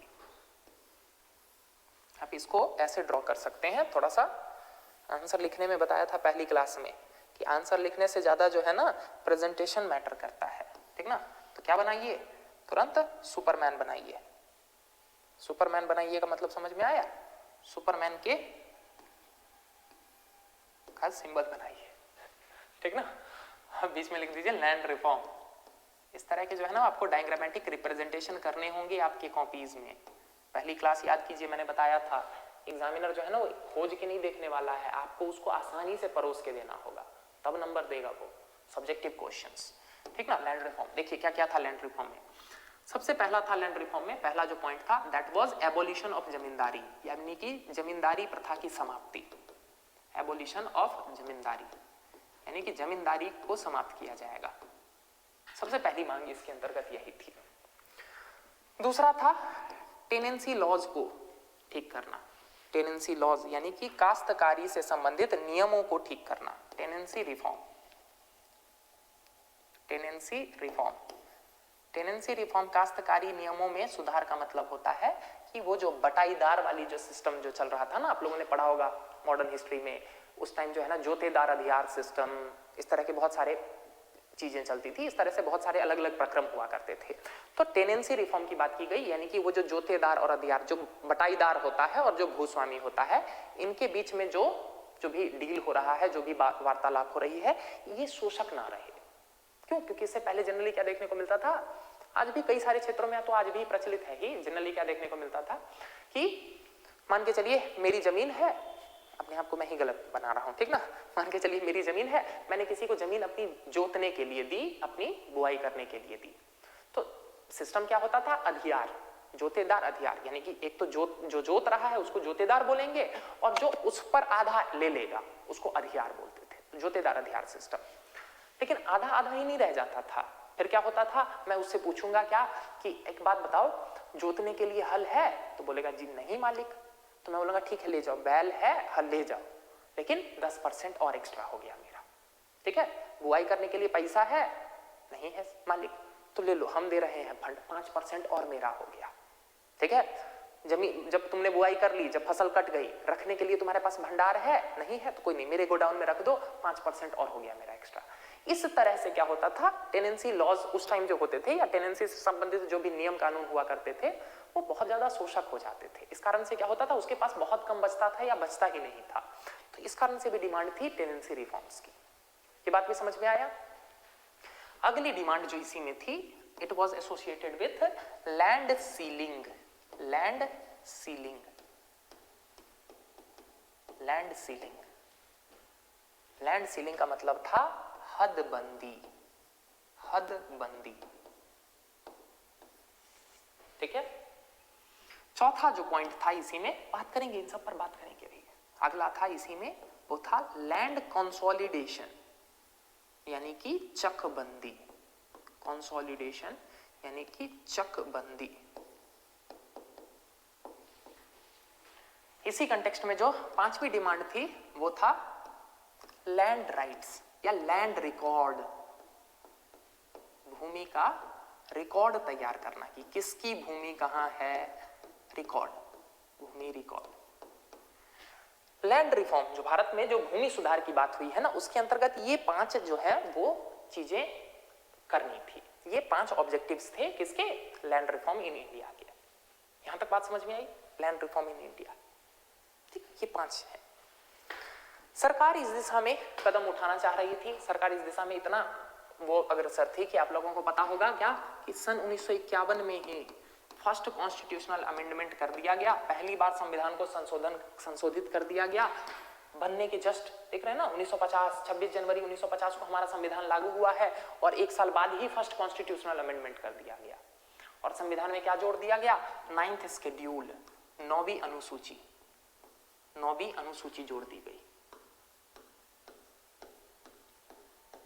इस अनुसूची में क्या है, इस अनुसूची में था कि लैंड रिफॉर्म से संबंधित जो कानून थे ना, उन सबको इस अनुसूची में डाल दिया गया। क्यों? क्योंकि आपको पता होगा उस टाइम जो है ना, वो हमारे संविधान के अनुच्छेद 31 में क्या हुआ करता था, संपत्ति का अधिकार, संपत्ति का अधिकार हुआ करता था, ठीक ना। तो यदि लैंड रिफॉर्म से संबंधित कोई भी यदि सरकार कानून लाना चाहेगी तो क्या हो जाएगा, बट ऑब्वियस है क्या कि किसी जमींदार से यदि आप जमीन लेंगे तो आप उसकी संपत्ति ले रहे हैं ना, आप उसकी संपत्ति ले रहे हैं। तो इस कारण से क्या होता था कि ये लोग चले जाते थे कहां, कोर्ट में, तुरंत कोर्ट में चले जाते।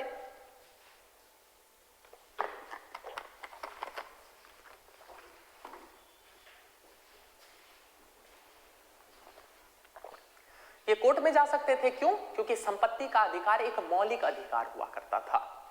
मौलिक अधिकार होने का क्या मतलब है कि सरकार जो है वो इसको छीन नहीं सकती है। आप लोगों को पॉलिटी में पढ़ाया जाएगा कि संविधान का अनुच्छेद 32 तुरंत बोलता है कि यदि आपकी किसी मौलिक अधिकार का हनन हुआ है तो आप तुरंत सुप्रीम कोर्ट में जा सकते हैं।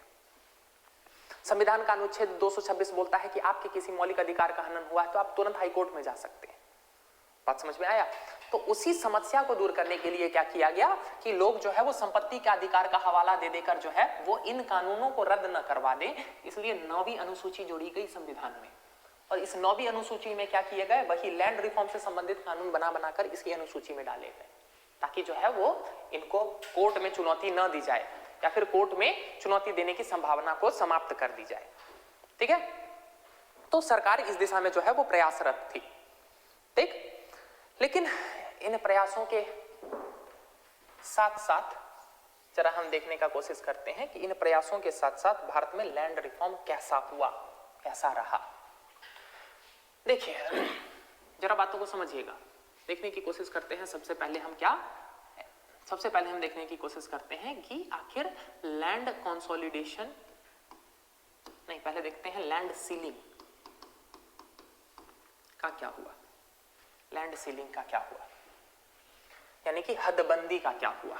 हदबंदी, इसके बारे में जरा समझने की कोशिश करते हैं। हदबंदी का सिंपल सा क्या मतलब था?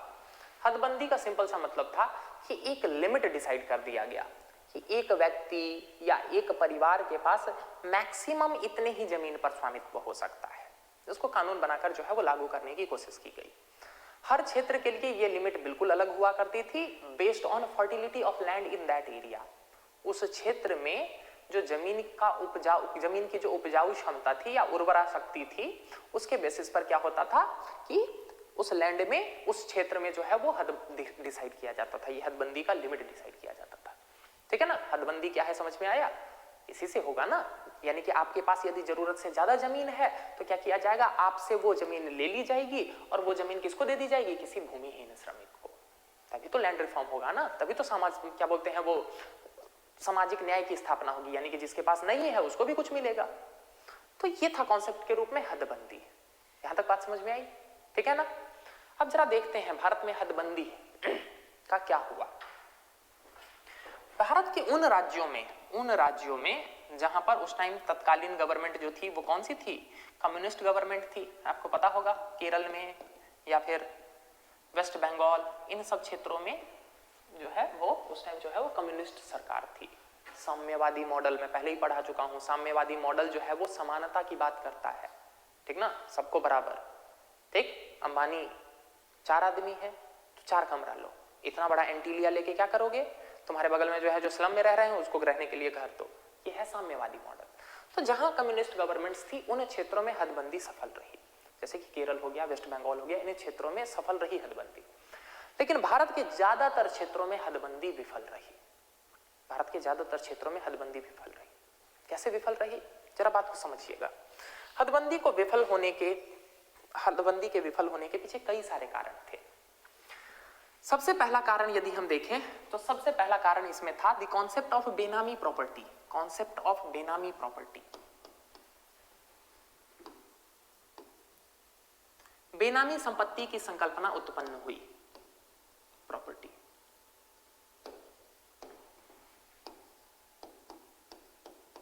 बेनामी संपत्ति की संकल्पना उत्पन्न हुई।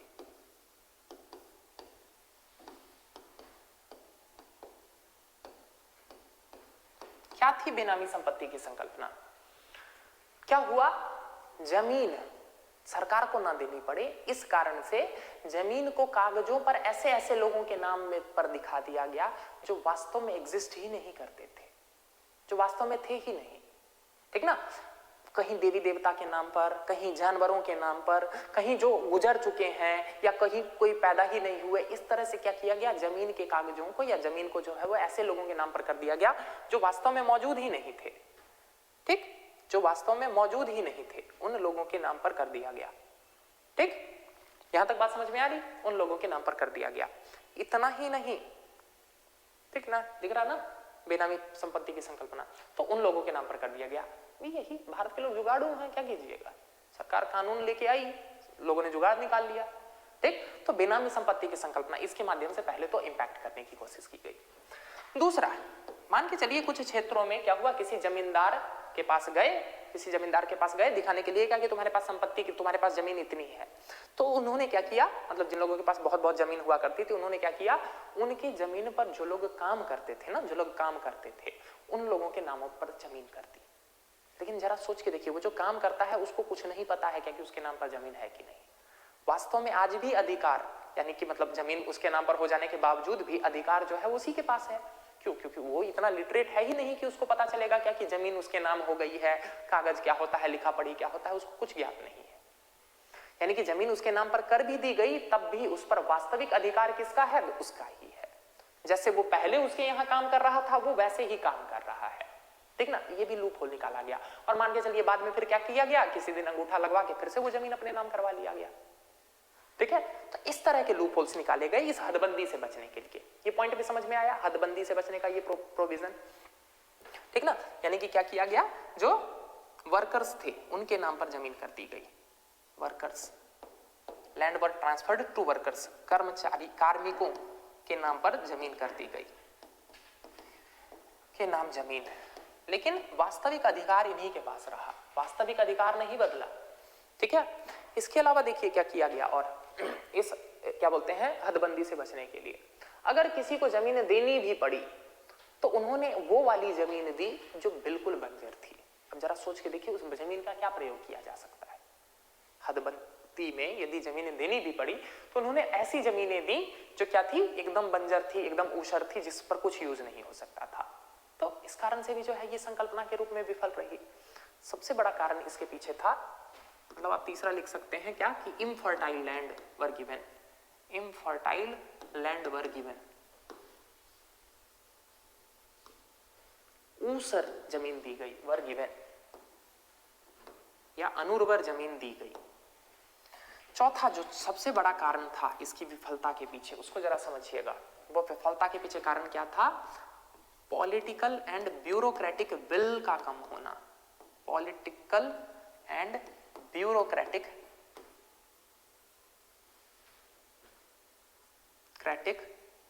विल का कम होना, यानी कि राजनीतिक एवं आधिकारिक इच्छा शक्ति का कम होना। आप जरा खुद सोच के बताइए 1950-60 के दशक में राजनीतिक और अधिकारी पदों पर ज्यादातर कौन होंगे, वही जो जमीन वगैरह पर ठीक ठाक स्वामित्व रखते हैं, जिनके पास क्या है, जिनके पास समृद्धि है, वही उतने बड़े पायदान तक तब उस 1960-70 की बात कर रहा हूं मैं, तुलनात्मक बात कर रहा हूं मैं, ऐसा नहीं बोल रहा हूं कि सब लोग यही रहेंगे। 5% 10% से बात नहीं हो रही है, मुझे पता है आरक्षण उस टाइम भी था सर, आप 15% आरक्षण, वो सब मुझे पता है, लेकिन ज्यादातर जो है वो कौन है, वो यही है। अब जरा सोच के देखिए, कानून बनाने वाले हैं ये उसी संपत्तिधारी वर्ग से हैं, कानून लागू करने वाले हैं ये भी उसी संपत्तिधारी वर्ग से हैं। तो जरा सोच के देखिए ये कानून कभी लागू हो पाएगा, नहीं हो पाएगा। तो यही कारण है कि ज्यादातर क्षेत्रों में ये विफल रहा। इसको आप बिल्कुल वैसे ही समझिए ना, जैसे कि दहेज प्रथा को समाप्त करने के लिए तो 1961 में कानून आ गया ना, दहेज निवारण कानून 1961, लेकिन एनसीआरबी का डेटा, राष्ट्रीय अपराध ब्यूरो, रिकॉर्ड ब्यूरो का डेटा क्या कहता है कि भारत में आज भी 95% से ज्यादा विवाह जो होते हैं वो दहेज लेकर ही होते हैं। कितने साल बीत गए हैं, 50 साल से ऊपर बीत चुके हैं, 60 साल बीत चुके हैं, आज भी ज्यादातर विवाह जो है 95%, ज्यादातर तो छोटा वर्ड हो गया, क्यों, क्योंकि समाज में स्वीकृति है। सबसे ज्यादा दहेज देता कौन है, सबसे ज्यादा दहेज देता है वही नेता वर्ग, वही जो कानून बनाए हैं, और सबसे ज्यादा दहेज लेता कौन है, आप, अधिकारी वर्ग, ठीक ना। आप लोगों में से आधे लोग तो इसलिए तैयारी कर रहे होंगे कि सर अभी रेट जो है वो ठीक नहीं मिल रहा है, कहा जा रहा है क्या कि आईएएस बन जाओगे तो 7 डिजिट में बात हो सकती है, ठीक ना। तो आप जरा सोच के देखिए दहेज कैसे खत्म हो जाएगा। जो कानून बनाने वाले हैं वही सबसे ज्यादा देते हैं। आप बनिए आईएएस ऑफिसर, आएंगे आपके क्षेत्र के नेताजी माला पहनाने के लिए, आएंगे माला पहनाने के बाद उसके बाद साइड में ले जाके या तो पापा से या आपसे कि है हमारी भी एक बिटिया सुशील सभ्य योग्य है, तो मतलब वो जानना चाह रहे हैं कि क्या रेट लगाइएगा। बात समझ में आया। तो सबसे ज्यादा दहेज वो वर्ग दे रहा है, और सबसे ज्यादा दहेज कौन ले रहा है, जिसका काम है इन कानूनों को लागू करना। तो आप जरा खुद सोच के बताइए ना, ऐसे में ये कानून कैसे लागू हो सकता है। सेम चीज यहां भी देखने को मिला, पॉलिटिकल एंड ब्यूरोक्रेटिक विल की कमी। क्यों, क्योंकि ये वही लोग थे जिनके पास संपत्ति थी, ठीक है। इस कारण से भी क्या किया गया, इन क्षेत्र मतलब ये कानून जो है वो बहुत ज्यादा सफल नहीं रहा। इनफैक्ट मैं आपको बता रहा हूं, आप अपने क्षेत्र में पता कीजिएगा, यूपी बिहार इन क्षेत्रों में आप पता कीजिएगा, इनफैक्ट अमीनों को गांव में घुसने तक नहीं दिया जाता था कि जमीन नाप कैसे लोगे, तो जमीन नापोगे उसके बाद ना हदबंदी वगैरह का डिसीजन होगा। कई क्षेत्रों में तो आपको ऐसी ऐसी घटनाएं देखने को मिलेगी कि कोई अधिकारी आया और उसको मार दिया गया गांव वालों के द्वारा। क्यों, क्योंकि जमीन नाप लोगे तो। वैसे भी पता ही है हमारे यहाँ तो जमीन भावनाओं से जुड़ा हुआ मुद्दा होता है ना, ऐसे कैसे दे देंगे, ये वही जमीन है जिस पर हमारे दादाजी ने जो है वो मेहनत की है। तो जमीन हमारे यहाँ भावनाओं से जुड़ा हुआ मुद्दा होता है। तो इसलिए हदबंदी भारत के ज्यादातर क्षेत्रों में विफल ही रही। ये पॉइंट समझ में आया, हदबंदी क्या है, हदबंदी की विफलता के पीछे कारण क्या है। दूसरा पॉइंट देखते हैं हम। दूसरा पॉइंट क्या था, लैंड कंसोलिडेशन। लैंड कंसोलिडेशन यानी कि चकबंदी। चकबंदी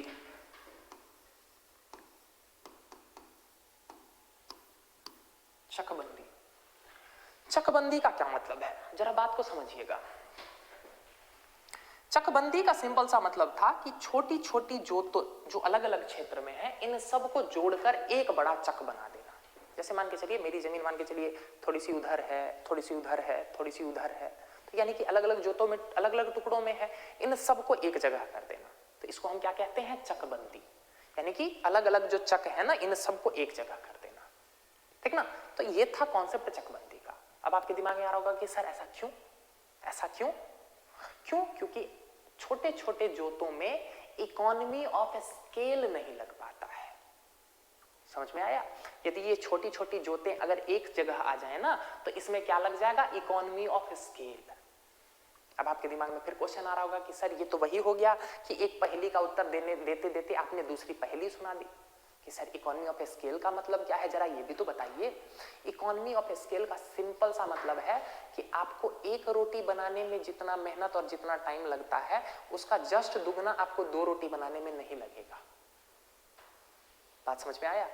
एक रोटी बनाने में आपको जितना मेहनत और जितना टाइम लग रहा है ना, उसका जस्ट 2 गुना नहीं लगता है आपको 2 रोटी बनाने में।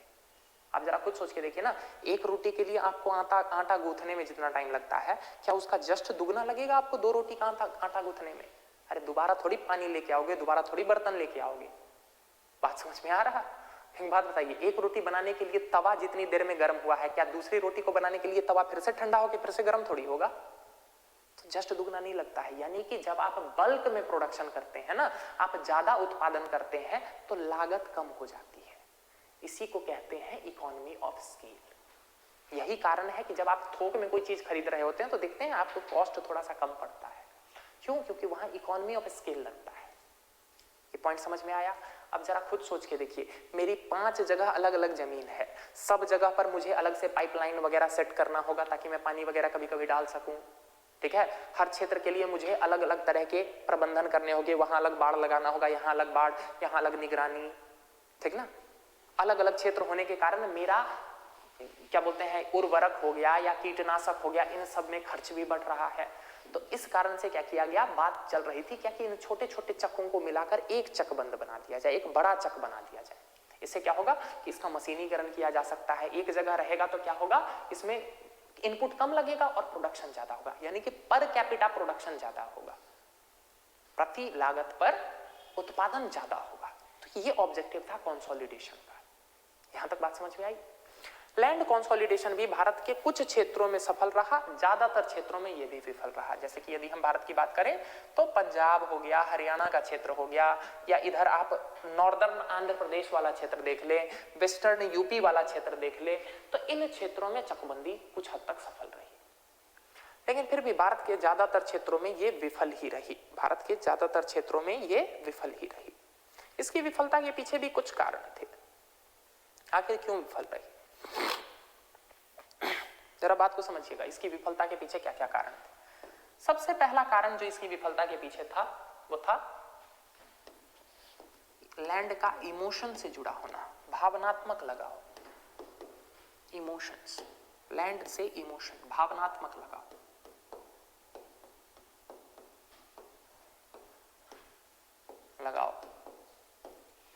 आपको पहले ही बता चुका हूं कि भूमि हमारी भावनाओं से जुड़ा हुआ मुद्दा होता है। अब सिंपल सी बात है, चकबंदी करने के लिए अगर मेरी सारी चकें एक जगह आएंगी तो आप जमीन को तो क्रेन लगा के उठा के लाके थोड़ी डाल दोगे मेरे बगल में। चकबंदी का सिंपल सा मतलब है, यानी कि मेरे बगल में जिसकी जमीन है उसकी जमीन ले ली जाएगी, उसको मेरी जमीन वहां दे दी जाएगी और उसकी जमीन मेरी हो जाएगी, तभी ना चकबंदी होगी। अब वो आदमी ये बोल रहा है, या फिर लोगों की भावनाएं इतनी ज्यादा अपने जमीन से जुड़ी हुई है कि वो इस जमीन को त्यागने के लिए तैयार ही नहीं है कि अरे ये जमीन तो हमारे दादाजी ने खरीदी थी, हमारे पिता ने यहाँ पर खून पसीना बहाया है, हम इस जमीन को कैसे दे सकते हैं। तो लोगों का भावनाओं से जुड़ा, लोगों की जमीन का उनकी भावनाओं से जुड़ा होना, इसने चकबंदी को विफल करने में पहली सबसे बड़ी भूमिका निभाई। भावनात्मक लगाव, आप देख लीजिए ना, आज भी हमें अपनी जमीन से भावनात्मक लगाव होता है ना, ठीक। तो 1960 मैं एक बार बोल रहा हूं, आज तो फिर भी देख रहे हैं ना, अब कृषि उतना, लेकिन उस टाइम के समाज में कृषि प्रधान हुआ करता था।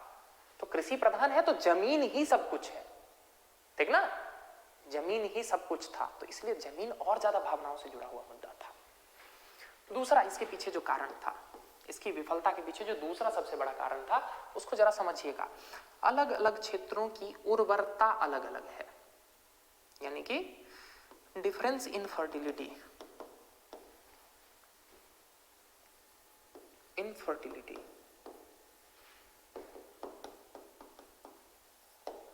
आप आज ही देख लीजिए ना, एक ही क्षेत्र में अलग अलग जमीन के टुकड़ों में उर्वरा क्षमता अलग अलग होती है, बिल्कुल डिफरेंट होता है। आज भी गांव वगैरह में इसी सब मुद्दों को लेकर तो विवाद होता रहता है, बहस होता रहता है ना, क्या कि कोई जमीन जो है वो थोड़ी सी ऊंची है, कोई क्षेत्र जमीन है जो थोड़ा सा नीचा है, तो यहाँ बारिश का पानी ज्यादा लगता है, 2 महीना जो है वो पानी ही नहीं निकलता है। तो अलग अलग क्षेत्रों में टोपोग्राफी में अंतर होने के कारण आपकी ही जमीन में कुछ क्षेत्र अलग अलग जमीन है, तो कोई एक जमीन का टुकड़ा होगा वो ज्यादा उपजाऊ होगा, एक जमीन का टुकड़ा होगा जो कम उपजाऊ होगा।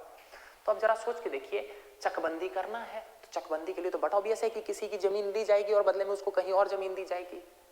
अब उसको कैसे प्रूव करोगे क्या कि दोनों जमीन जो है वो लगभग बराबर ही है, या फिर विवाद तो होगा ही, वो बोलेगा क्या कि नहीं ये जमीन ज्यादा अच्छी है, वो जमीन खराब है। अब क्या पैमाना, मान लेते हैं एक सेकंड के लिए उर्वरक क्षमता को आपने आधार बना लिया, तब भी सामने वाले को कन्विंस करना कितना टफ होगा। बात समझ में आया? तो सामने वाले को कन्विंस करना ही बड़ा टफ हो रहा था, इस कारण से भी चकबंदी जो है वो ज्यादातर क्षेत्रों में विफल रही। ये पॉइंट भी समझ में आया चकबंदी की विफलता के पीछे, ठीक है। इतना ही नहीं,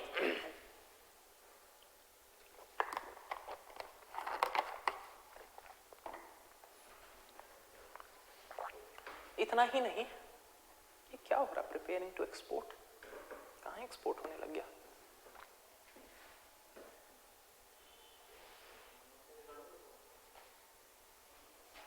आज थोड़ा सा अजीब बिहेव कर रहा है।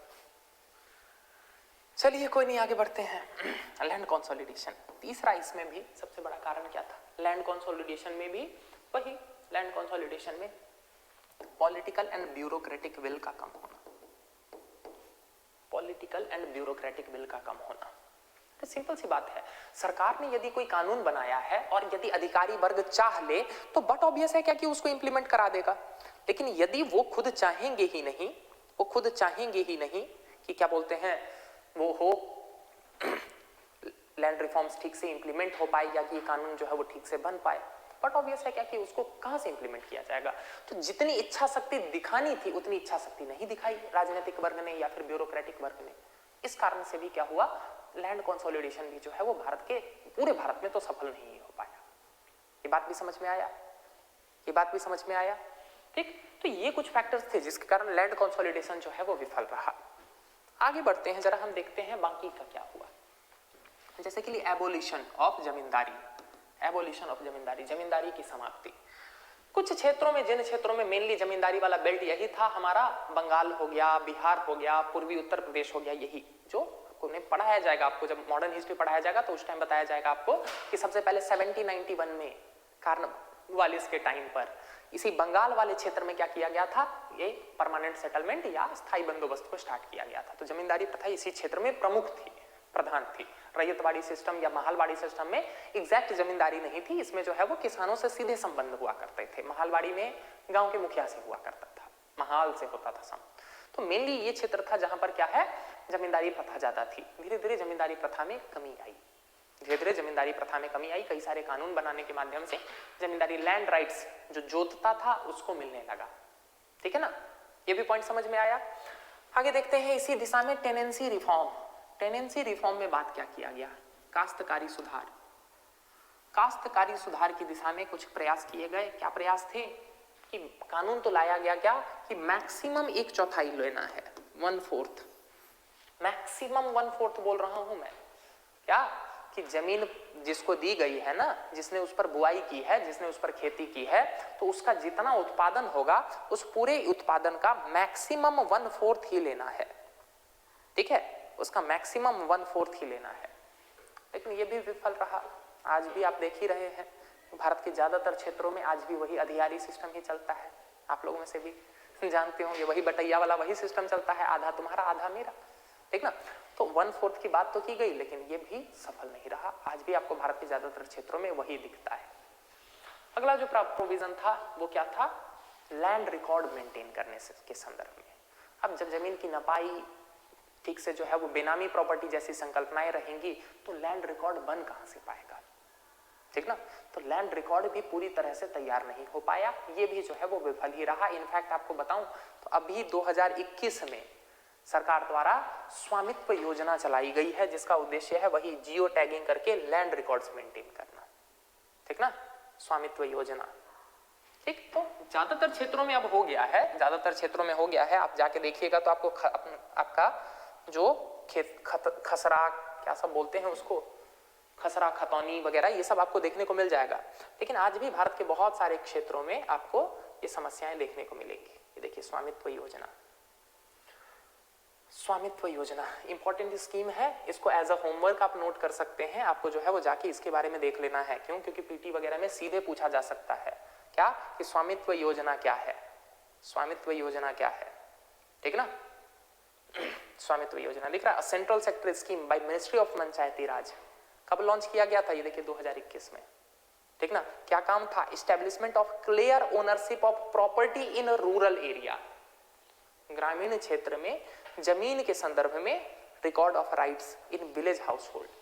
ठीक, ये बात ध्यान रखिएगा। कौन से मंत्रालय के अंतर्गत है? मिनिस्ट्री ऑफ पंचायती राज, ठीक है। आपको ऑप्शन में जरूर देगा मिनिस्ट्री ऑफ रूरल डेवलपमेंट या मिनिस्ट्री ऑफ एग्रीकल्चर, और आपको तुरंत लगेगा क्या कि अरे ये तो एग्रीकल्चर वाले टॉपिक में पढ़ा था। आप मिनिस्ट्री ऑफ एग्रीकल्चर टिक करेंगे और आपके 2 नंबर गए तुरंत। बात समझ में आया? तो मिनिस्ट्री ऑफ पंचायती राज के अंतर्गत आता है, ध्यान दीजिएगा, ठीक ना।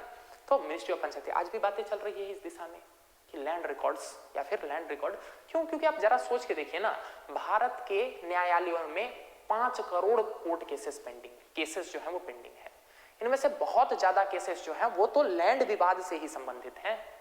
तो यदि लैंड रिकॉर्ड का सही तरह से यदि लेखांकन हो सके, यदि लैंड रिकॉर्ड्स का सही से अगर वो हो, डिजिटली जो है उसका रिकॉर्ड मेंटेन हो, तो ये बहुत सारे केसेस जो है ना वो इस तरह के केसेस अवॉइड किए जा सकते हैं, ठीक ना। 5 करोड़ पहुंच चुका है। हमारे कौन है न्याय मंत्री, कौन है? किरण रिजिजू, शायद उन्होंने ही स्टेटमेंट दिया था अभी कुछ महीने पहले की ही बात है कि भारत के कोर्ट में 5 करोड़ से ज्यादा केसेस पेंडिंग है। उनमें से एक बहुत बड़ा हिस्सा जो है वो जमीन वाला। आज भी देखते हैं ना ग्रामीण क्षेत्र में कि मेरी वो जो है ना मेड़ उसने जोत ली तो मेरा मेड़ काट लिया, इस तरह के विवाद हमें आज भी देखने को मिलते हैं, ठीक ना। तो इन सारी समस्याओं को ही दूर करने के लिए पीएम स्वामित्व योजना लाई गई है, पीएम स्वामित्व योजना लाई गई है, ठीक है ना। तो यहां तक बातें समझ में आ रही है, ठीक ना। ये हमने क्या देखा? Land reform movement. भारत में लैंड रिफॉर्म मूवमेंट था क्या, लैंड रिफॉर्म मूवमेंट का उद्देश्य क्या था, और लैंड रिफॉर्म मूवमेंट में क्या क्या चुनौतियां उत्पन्न हुई, ठीक ना। तो क्वेश्चन देख लीजिएगा, क्वेश्चन में जिस तरह से पूछे हमने लैंड रिफॉर्म को होलिस्टिकली कवर कर लिया है। यहां तक बात समझ में आ गई। तो अब जरा आगे बढ़ते हैं, अब जरा आगे बढ़ते हैं, जरा हम अगले टॉपिक की तरफ, which is what, which is green revolution, हरित क्रांति।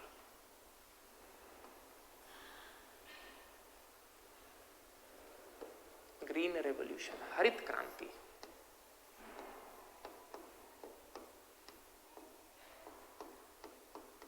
हरित क्रांति,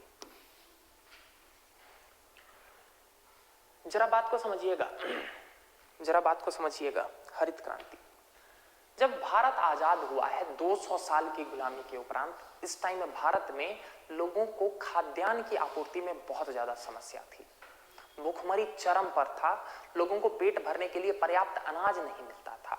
it means what, India was a food deficit country. Bharat में जितनी फूड की आवश्यकता थी उससे काफी कम भारत में उत्पादन होता था। India was a food deficit country. आपको ये जानकर आश्चर्य होगा कि हमें अमेरिका के सामने हाथ फैलाना पड़ता था कि अपने यहां से कुछ अनाज हमें दे दो, एक्सपोर्ट कर दो। PL 480 एक योजना चलाई गई थी जिसके तहत वो क्या करते थे, अपने यहाँ का ऐसा अनाज जो वो अपने जानवरों को देते थे वो इंडिया को एक्सपोर्ट करते थे। PL 480, ठीक ना। ये योजनाएं चलती थी भारत में अनाज की आपूर्ति करने के लिए, ठीक है। आपको ये जानकर आश्चर्य होगा कि 1962 में क्या हो गया था? वॉर, अरे इंडिया चाइना वॉर, ठीक। उसके जस्ट बाद 1965 में फिर हमारा किसके साथ हो गया, पाकिस्तान के साथ वॉर हो गया। 1964 का जो साल था ना वो सूखे का साल था, और 1966 का भी जो साल था वो भी सूखे का साल था। यानी कि 1960s के डेकेड में तो आकर वो 60 से लेकर 65 तक आते आते भारत में दशा ये हो गई थी कि हमारे यहाँ भोजन खाद्य पदार्थों के लिए एकदम किल्लत हो गई थी। आपने ये भी सुना होगा क्या कि भारत के प्रधानमंत्री को खड़े होकर ये बोलना पड़ गया क्या कि भारत में अनाज की कमी है, इसलिए भारत के सभी लोग एक दिन का उपवास करेंगे। याद है, लाल बहादुर शास्त्री को खड़े होकर ये बोलना पड़ गया था। यानी कि भारत में खाद्य पदार्थ की इतनी ज्यादा कमी थी। और ऐसे कंडीशन में क्या हो रहा था, अब सिंपल सी बात है, यदि अमेरिका जो है वो अगर हमें अनाज देगा तो बदले में वो कुछ ना कुछ तो अपनी पॉलिसीज मनवाना चाहेगा ना। अरे वो अनाज देता था, फ्री में नहीं देता था हमको, बदले में हमसे रुपया लेता था। हाँ, ये उसने छूट दे रखी थी कि इस अनाज के लिए आप पेमेंट डॉलर में ना करके अपने करेंसी में कर दीजिए, ये छूट थी। तो बट ऑब्वियस है कि चलिए ये भी तो हमारे लिए ठीक ही था ना, क्योंकि हमारे पास उतना डॉलर नहीं हुआ करता था, इंटरनेशनल ट्रेड जनरली डॉलर में होता है, लेकिन उन्होंने हमें छूट दे रखी थी क्या कि हम रुपए में भी पे कर सकते हैं, ठीक है ना। तो ये था PL 480। लेकिन 1960s के डेकेड में आके क्या हो गया था, आपको पता होगा USA और वियतनाम का वॉर चल रहा है, और उस वॉर में इंडिया जो है वो वियतनाम का साइड ले रहा था। अरे क्योंकि हम लोग ग्लोबल साउथ को रिप्रेजेंट कर रहे थे ना, हमारा आइडियोलॉजिकल लिंक उनसे ज्यादा था, तो इस कारण से भी हमारे ऊपर कई सारे दबाव बनाए जा रहे थे।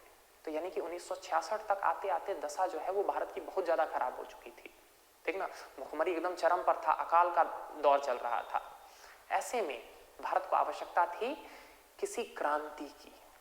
क्रांति का यहाँ क्या मतलब है, यहाँ क्रांति का मतलब है खूनी क्रांति से नहीं, यहाँ क्रांति का मतलब है कि अचानक से प्रोडक्शन में बहुत तेज वृद्धि, उसका बात है यहाँ पर क्रांति का ये मतलब है। इस क्रांति से कंफ्यूज नहीं होएगा कि यहाँ पर क्रांति का वो फ्रांस की क्रांति वाला मतलब नहीं है क्या कि मार देना एंड ऑल दैट। यहाँ क्रांति का मतलब है कि उत्पादन में अचानक से बहुत तेज वृद्धि, ठीक है। इसीलिए इसको कहते हैं हरित क्रांति। हरित क्रांति का क्या मतलब था कि भारत में मशीनों का प्रयोग, हाइब्रिड नए वैरायटी के सीड्स का प्रयोग, अच्छे रसायनों का प्रयोग, अच्छे उर्वरकों का, रासायनिक उर्वरकों का प्रयोग, रासायनिक कीटनाशकों का प्रयोग करके अचानक से कृषि उत्पादों के उत्पादन में बहुत तेज वृद्धि करना, दैट वाज ग्रीन रेवोल्यूशन। इसी को क्या कहते हैं, हरित क्रांति, ठीक है। वैश्विक स्तर पर नॉर्मन बोरलॉन्ग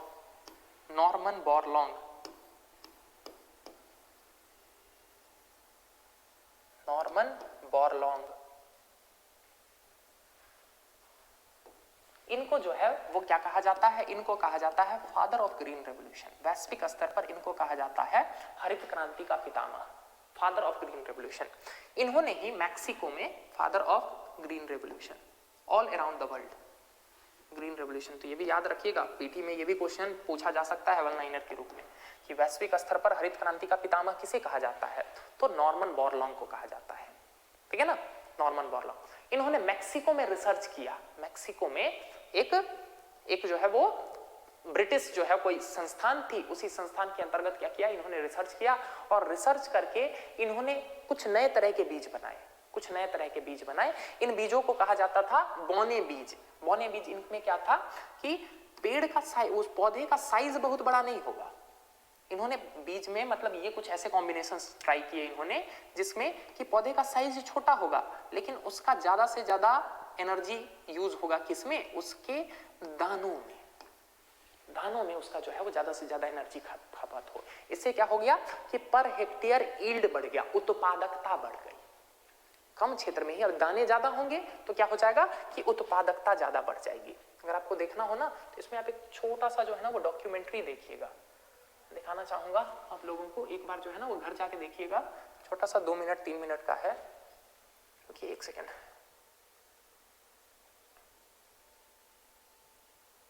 कहाँ सर्च,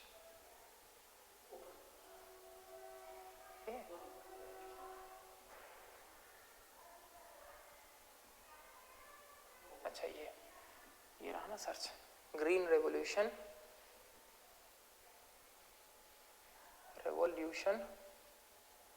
डॉक्यूमेंट्री।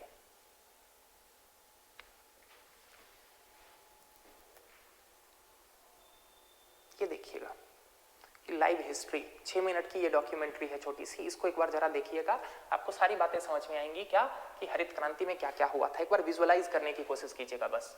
क्या कि क्या था दशा, क्या थी दिशा, इसके थ्रू आपको समझने को मिलेगा। क्योंकि अगर मैं इसमें अगर कहीं वो ऐड कर सकूँ ना सब टाइटल, तो मैं आपको कुछ चीजें इसमें दिखाना चाहता हूँ, कुछ टर्म्स हैं इसमें जो सीधे एग्जाम्स में पूछे जा सकते हैं। सेटिंग्स, कैप्शन, एक बार जो है ना इसको मेरे साथ देखने की कोशिश कीजिएगा, ठीक? या एक बार आप घर पे भी देखिएगा, इसमें कुछ पॉइंट्स हैं जो मैं आपको नोट डाउन करवाना चाहता हूं। ये क्या दिखा रहा है, ये देखिए, ये कब का दौर है, 1943 का बंगाल का दौर है, जब बंगाल में फैमाइन आया है।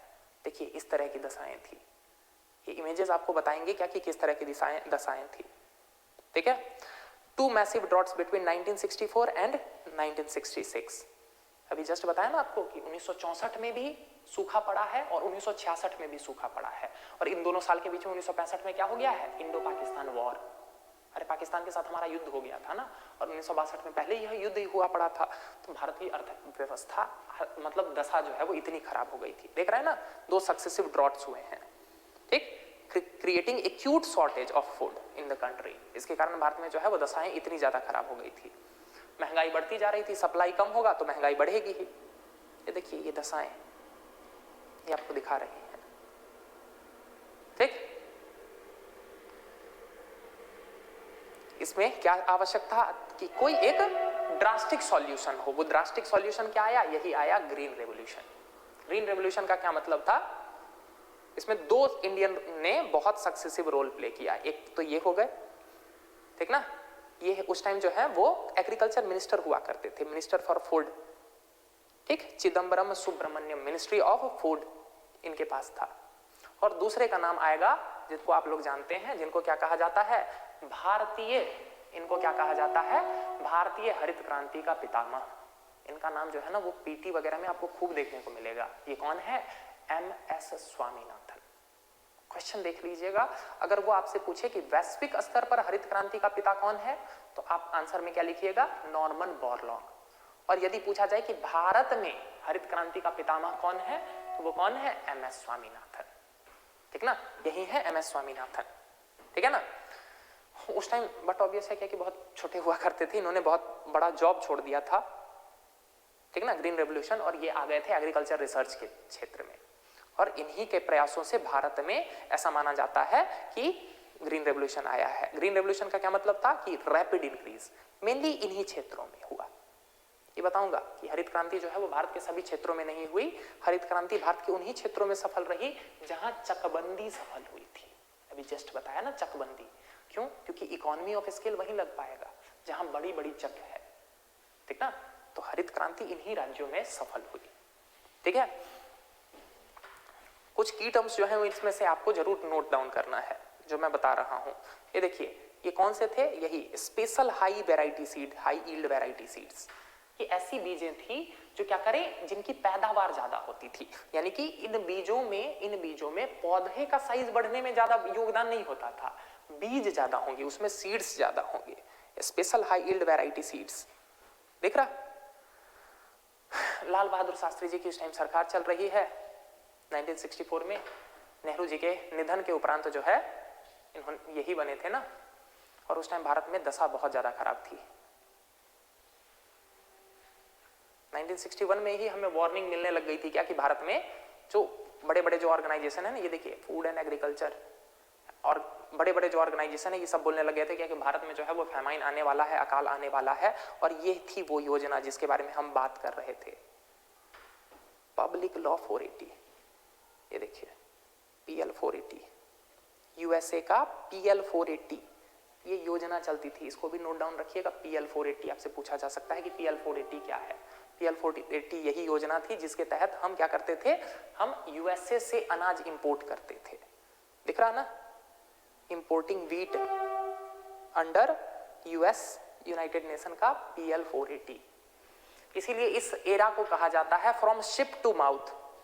ये दिख रहा, वहां से लाया जाता था, system giving rise to the phrase ship to mouth. ये देखिए यहां दिख रहा ना, शिप टू माउथ।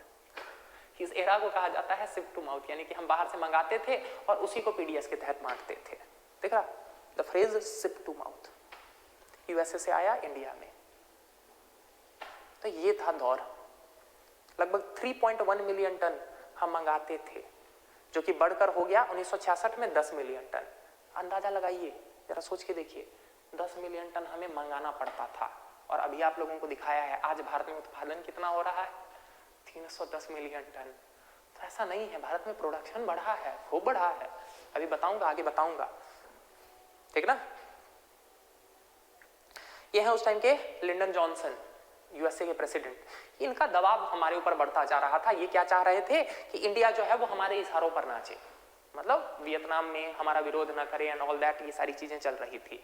तो उसी कंटेक्स्ट में ये दोनों साथ आए, एक जो हमारे उस टाइम फूड मिनिस्टर थे और दूसरे एमएस स्वामीनाथन। इन दोनों ने साथ मिलकर ये प्रयास किया क्या कि नॉर्मन बोरलॉन्ग को लेके आएंगे इंडिया में और उनके साथ जो है वो काम करके क्या करेंगे, हम भारत में ग्रीन रेवोल्यूशन लाएंगे।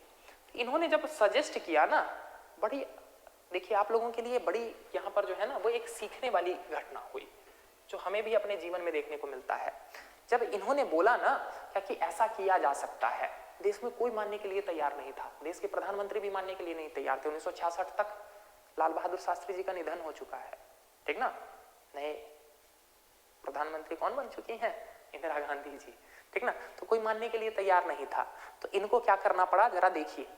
ये जो उस टाइम तत्कालीन जो हमारे फूड मिनिस्टर है ना, देख रहे, जो हमारे उस टाइम के तत्कालीन फूड मिनिस्टर हैं, ये इनके बारे में बता रहा है, एमएस स्वामीनाथन के बारे में। इन्होंने मेडिकल स्कूल छोड़ दिया, ये मेडिकल की पढ़ाई कर रहे थे, मेडिकल स्कूल छोड़ दिया। 1943 के बंगाल फेमाइन से प्रभावित थे और मेडिकल स्कूल को छोड़कर इन्होंने एग्रीकल्चर सेक्टर में काम करना स्टार्ट किया, ठीक। बहुत लंबे समय तक इन्होंने काम किया और फिर इन्होंने इस तरह के सीड्स वगैरह डेवलप किए, जेनेटिकली इंजीनियर्ड सीड्स, जो क्या कर सकते हैं, प्रोडक्शन को बढ़ावा दे सकते हैं। ये इमेजेस आपको दिखाते हैं उस टाइम का जो है वो क्या कंडीशन है। एमएस स्वामीनाथन ही है। ये देखिए, अमेरिकन एग्रोनोमिस्ट नॉर्मन बोरलॉग। यहाँ पर स्पेलिंग एरर है क्योंकि वो ऑटो जनरेटेड है, स्पेलिंग एरर है। यही है नॉर्मन बोरलॉग। देखिए ये सीड्स आप देखिए, इसमें बालियां ज्यादा बड़ी हुआ करती थी, इस तरह की बीज इन्होंने बनाई थी, ठीक है। और इसके लिए इनको बाद में देखिए नोबेल प्राइज भी मिला था, नॉर्मन बोरलॉग को नोबेल प्राइज भी मिला था। देख रहे हैं बोरलॉग, 1970 में इन्हें नोबेल प्राइज भी मिला था। क्योंकि इन्होंने Mexican variety of hybrid seed of wheat develop किया था।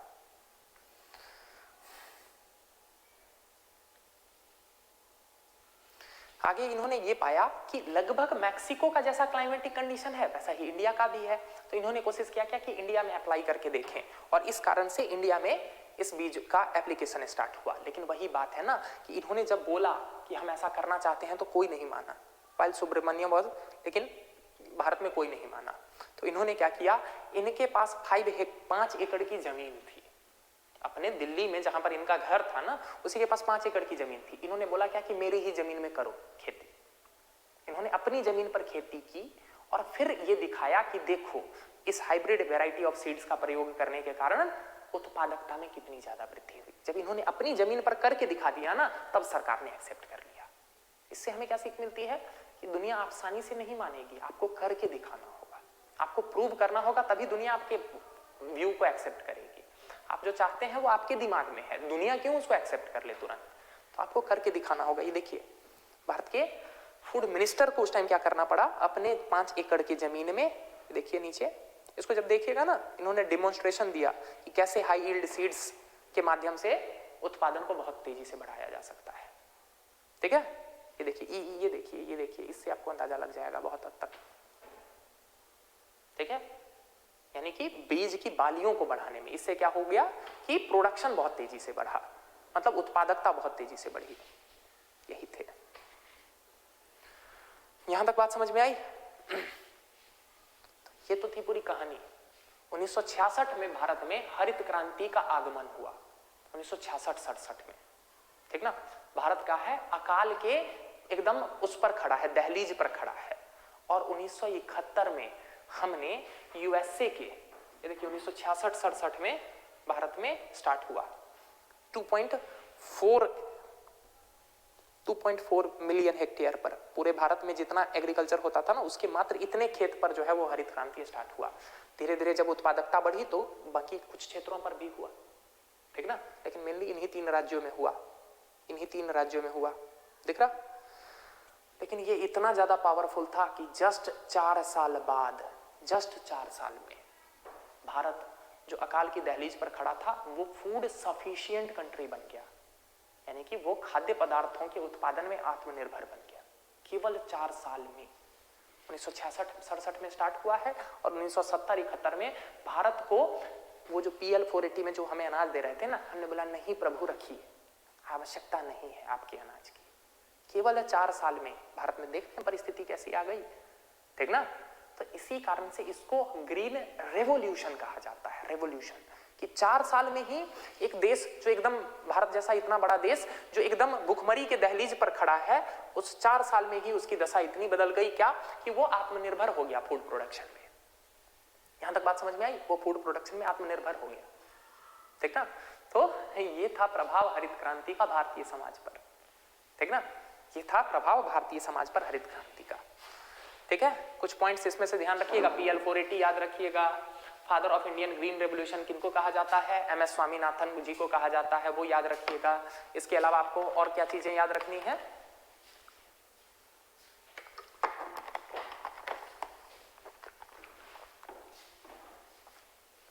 और क्या चीजें इसमें याद रखनी है कि हरित क्रांति में क्या हुआ? हरित क्रांति में क्या हुआ कि फूड प्रोडक्शन बहुत तेजी से बढ़ा। 1966-67 में स्टार्ट हुआ और 1971 तक रहा, मतलब 1971, ये 4 साल में ही इसने भारत को आत्मनिर्भर बना दिया।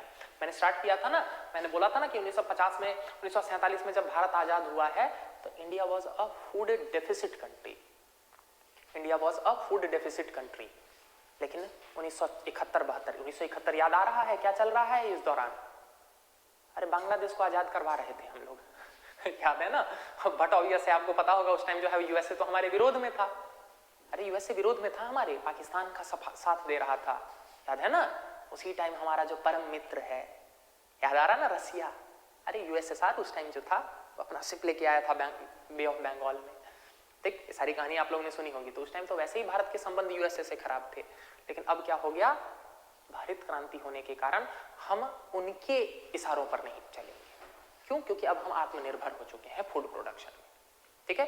तो हरित क्रांति के तो ये बहुत सारे हमने पॉजिटिव इंपैक्ट देखे, और क्या क्या इसके सकारात्मक प्रभाव हुए। अब जरा सोच के देखिए, यदि एग्रीकल्चर में प्रोडक्शन बढ़ेगा तो इससे क्या होगा, किसानों की आय बढ़ेगी, किसानों के जीवन में सुधार आएगा। दूसरी तरफ इसके कारण क्या हो जाएगा, भारत में जो अलग अलग निवेशक हैं वो सब एग्रीकल्चर में पैसा लगाना स्टार्ट करेंगे। भारत में इन तरह के बीजों का उत्पादन शुरू होगा, इन बीजों में प्रयोग होने वाले उर्वरकों का उत्पादन शुरू होगा, इन बीजों में प्रयोग होने वाले कीटनाशकों का उत्पादन शुरू होगा। तो एग्रीकल्चर सेक्टर में मनी का इनफ्लो होगा, कैपिटल का इनफ्लो होगा, पूंजी आएगी, ठीक है ना। एग्रीकल्चर में ज्यादा से ज्यादा लोगों को रोजगार मिल पाएगा, ठीक ना। तो केवल उत्पादन बढ़ने से खाली पेट भर जा रहा है वही फायदा नहीं हुआ, फायदे कई और हुए। इससे क्या हुआ, किसानों की जीवन दशा में सुधार आएगी, इससे एग्रीकल्चर सेक्टर में निवेश बढ़ेगा, इससे लोगों को रोजगार मिलेगा। और इतना ही नहीं, अभी तो हम फूड सफिशिएंट बने हैं, जब भविष्य में हम फूड सरप्लस बनेंगे, यानी कि जब हम जरूरत से ज्यादा उत्पादन करने लग जाएंगे, तो हम इसी अनाज को विदेशों में बेचकर फॉरेन करेंसी भी प्राप्त करेंगे, विदेशी मुद्रा भी तो कमाएंगे। बात समझ में आया? तो हरित क्रांति के कई सारे सकारात्मक प्रभाव हुए। इसने भुखमरी से ग्रस्त या फिर फूड डेफिसिट नेशन से हमें फूड सफिशिएंट नेशन बना दिया, ठीक ना। फूड सफिशिएंट नेशन बना दिया। फूड सफिशिएंट ही क्या, हमें इसने फूड सरप्लस नेशन भी बना दिया। बात समझ में आ रहा? तो आज जो भारत की दशा है, आज हमें भोजन खाद्य पदार्थों के लिए किसी के सामने हाथ नहीं फैलाना पड़ता है। उसमें एक बहुत बड़ा योगदान किसका है, ग्रीन रेवोल्यूशन का। यहां तक बात समझ में आई? यहां तक तो बहुत अच्छा देख लिया आपने, ठीक ना। ये तो हर जगह आपने पढ़ा होगा, ये तो बच्चा जानता है कि हरित क्रांति का बहुत बढ़िया प्रभाव हुआ। लेकिन जरा अब हम देखने की कोशिश करते हैं कि इसी हरित क्रांति का नकारात्मक प्रभाव क्या उत्पन्न हुआ। What are the negative challenges of green revolution, negative impact of green revolution. अगला हेडिंग क्या बनाइए कि इसका नकारात्मक प्रभाव क्या उत्पन्न हुआ। इसी से तो हमें सीख मिलेगी ना कि आगे मान के चलिए भारत की आबादी तो बढ़ ही रही है ना, तो भविष्य में भी तो ऐसी बातें आ रही हैं, सब कुछ बताऊंगा। Negative impact of green revolution, क्या है हरित क्रांति का नकारात्मक प्रभाव। अब हम जरा ये देखने की कोशिश करते हैं। हरित क्रांति के नकारात्मक प्रभाव में सबसे पहला नकारात्मक प्रभाव के रूप में हम देखना चाहें तो क्या देख सकते हैं कि एक्सेस यूज ऑफ फर्टिलाइजर, खूब ज्यादा जो है वो क्या हुआ, रासायनिक उर्वरकों का प्रयोग हुआ, जरूरत से ज्यादा रासायनिक उर्वरकों का प्रयोग हुआ, ठीक ना। क्यों? क्योंकि कोई पैमाना ही नहीं था, कोई अंदाजा ही नहीं था। लोगों को लगता था जितना ज्यादा डालोगे यूरिया उतना ज्यादा उत्पादन होगा।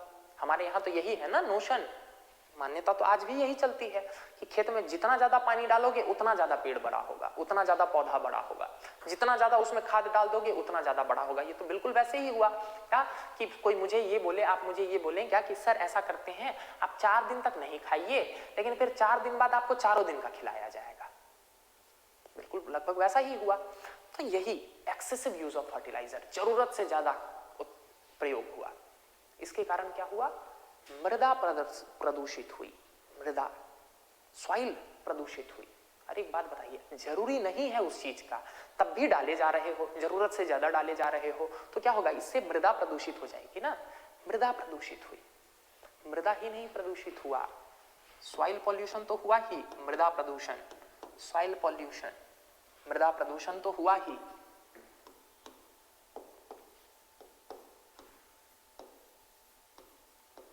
इसके साथ साथ इसके कारण क्या हुआ, ये जो बारिश हुई उसी मिट्टी पर, तो यही जो केमिकल्स हैं ये रिस रिस कर भौम जल में पहुंचे। ये जो एक्सेसिव फर्टिलाइजर खेत में था ना, यहीं से बारिश का पानी क्या हुआ, बह बह कर हमारी नदियों में पहुंचा। इसके कारण क्या हुआ, जल प्रदूषण भी हुआ। बात समझ में आ रहा, जल भी प्रदूषित हुआ, मृदा प्रदूषण भी हुआ और वाटर पॉल्यूशन भी हुआ। जल प्रदूषण, दोनों चीज देखने को मिला। पहला नकारात्मक प्रभाव देखने को मिल रहा है, पहला नकारात्मक प्रभाव देखने को मिल रहा है हरित क्रांति का, जल मृदा दोनों प्रदूषित हो गई, इतना ज्यादा एक्सेसिव फर्टिलाइजर का यूज हुआ। दूसरी समस्या देखिए इसके कारण, दूसरी समस्या इसके कारण क्या उत्पन्न हुई, इसने क्या किया, अमीर किसानों को बहुत अमीर बना दिया। या फिर ऐसे लिख लीजिए, हेडिंग ऐसे बना लीजिए कि इसने ग्रामीण क्षेत्र में रूरल रीजन्स में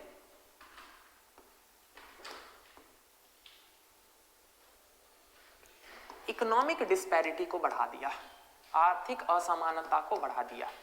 इकोनॉमिक डिस्पैरिटी, इसने क्या किया, ग्रामीण क्षेत्र में आर्थिक असमानता को बढ़ा दिया।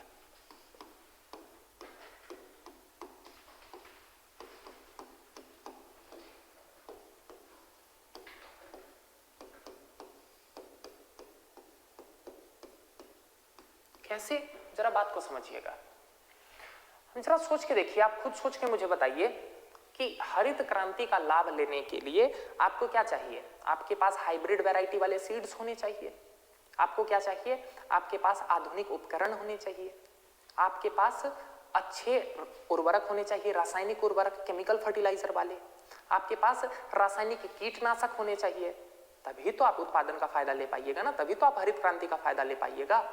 अब जरा सोच के मुझे बताइए, इन सब चीजों के लिए कैपिटल की आवश्यकता होगी कि नहीं, पूंजी की आवश्यकता होगी कि नहीं, बट ऑब्वियस है पूंजी की आवश्यकता होगी। तो जो बड़े किसान हैं, जो समृद्ध किसान थे, उनके पास तो ये कैपिटल था, लेकिन एक बात बताइए, जो छोटे किसान थे या जो मंझले किसान थे, मतलब मैं यहाँ पर छोटे मंझले सब बताऊंगा, classification of farm household पूरा दिखाऊंगा, अभी बस इतना मान लीजिए कि जो उतने बड़े नहीं थे, जो मंझले थे या छोटे किसान थे, इनको भी हरित क्रांति का फायदा लेना है। जेब में इतना कैपिटल है नहीं, तो इनके पास रास्ता क्या है हरित क्रांति का फायदा लेने का, इनके पास रास्ता है कि ये किसी और से कर्ज लेंगे, कर्ज लेकर खेती में लगाएंगे, यही इनके पास ऑप्शन बचता है। अब जरा सोच के बताइए मुझे, बैंकिंग सिस्टम में पढ़ा चुका हूं 1966 में भारत में बैंकिंग प्रणाली कितनी मजबूत थी, आपको पढ़ा चुका हूं 1969 में तो पहली बार बैंकों का राष्ट्रीयकरण किया गया था। किस लिए, क्योंकि ग्रामीण क्षेत्रों में तो बैंक थे ही नहीं, पढ़ा चुका हूं मैं बैंकिंग सिस्टम में 1969, इंदिरा गांधी के कार्यकाल में 50 करोड़ से ज्यादा संपत्ति वाले, जमा राशि वाले 14 बैंकों का राष्ट्रीयकरण कर दिया। पिछला ही चैप्टर पढ़ाया है। 66-67 की बात कर रहा हूं मैं, उसके जस्ट बाद के सालों की बात कर रहा हूं। इसके कारण क्या हुआ, जो छोटे मझले किसान थे ना, वो सूदखोर या महाजनों से ऋण लेने पर विवश हुए। क्यों? क्योंकि बैंकिंग सिस्टम उतनी थी ही नहीं। और आपको पता होगा कि इन महाजनों सूदखोरों का रेट क्या हुआ करता है, आज भी चलता है क्या, आप पता कीजिएगा। 5 रुपए सैकड़ा, 4 रुपए सैकड़ा, यही रेट रहता है ना। यहाँ जो 4% और 4 रुपए जो मैं बोल रहा हूं या 4% बोल रहा हूं, ये ईयरली नहीं होता है, ये मंथली होता है। तो अल्टीमेटली आप सोच के देखिए, इंटरेस्ट रेट जो है ना वो 50% से ऊपर जाता है। इतना महंगा इंटरेस्ट रेट हुआ करता था। और फिर क्या है, उसमें भी आप क्या लगता था, कंपाउंडिंग इंटरेस्ट, चक्रवृद्धि ब्याज। अब क्या हुआ, बड़े किसान, उनके पास खुद कैपिटल है तो वो लगा रहे हैं और वो क्या कर रहे हैं, हरित क्रांति का फायदा ले रहे हैं। लेकिन छोटे मझले किसान हैं, वो क्या कर रहे हैं, महाजनों से सूद पर लेकर कृषि करने की कोशिश कर रहे हैं। और क्या हो रहा है, चक्रवृद्धि ब्याज, ब्याज चुका पाना ही कठिन है। जिसके कारण क्या हो गया, ये जो मझले छोटे किसान थे ना, ये धीरे धीरे ऋण जाल में फंसते चले गए। इसको क्या कहते हैं, डेट ट्रैप। और अल्टीमेटली क्या होगा, फिर जब नहीं बचेगा तो क्या करोगे, या तो फिर बेगारी करो, मेरे यहाँ जीवन भर जो है वो बेगारी करो, यही चलता था सिस्टम। या फिर क्या करना होगा, अपनी जमीन दे दो। और क्या बात समझ में आया, तुम्हारे पास जो जमीन है वो सूदखोर की हो गई या उस महाजन की हो गई, यही तरीका चलता था।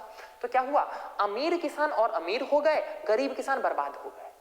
इसीलिए मैंने लिखा है, इसका क्या नकारात्मक प्रभाव पड़ा कि इकोनॉमिक डिस्पैरिटी। जिन क्षेत्रों में ये सफल हुआ ना, उन रूरल ग्रामीण क्षेत्रों में इकोनॉमिक डिस्पैरिटी, अमीर और अमीर हो गए किसान और गरीब जो है वो एकदम बर्बाद हो गए। यही टाइम पीरियड है जिसका क्या कहा जाता है कि भारत में बुलॉक कैपिटलिज्म देखने को मिला। बुलॉक किसको कहते हैं, बैलगाड़ी। और कैपिटलिस्ट का क्या मतलब है, पूंजीपति। यानी कि जो बड़े बड़े किसान खूब ज्यादा कमा कमा के और अमीर होते चले गए ना, उन्हीं को कहा जाता है बुलॉक कैपिटलिस्ट। ठीक ना। इसी काल में देख रहे हैं ये जो किसान जो बहुत बड़े हो गए, अरे जिनको आज हम कह सकते हैं फॉर्च्यूनर धारी किसान, ठीक ना, तो आप उनको यहीं से लिंक कर सकते हैं बुलॉक कैपिटलिस्ट। ठीक ना। तो बुलॉक कैपिटलिज्म का इमरजेंस यहीं से हुआ है। देखिए भारतीय राजनीति में आपको 1970-75 के दशक से आपको किसान नेताओं का प्रभाव वगैरह सब देखने को मिलेगा। यही जो अमीर हुए कमा कमा के, फिर ये राजनीति में बाकी क्षेत्रों में भी इन लोगों ने क्या किया, अपना कद बड़ा किया। यहां तक बात समझ में आ रही है। ये भी नेगेटिव इंपैक्ट, यानी कि एक क्या किया इसने, अमीर को और अमीर बनाया, गरीब को बर्बाद कर दिया, गरीब किसानों को।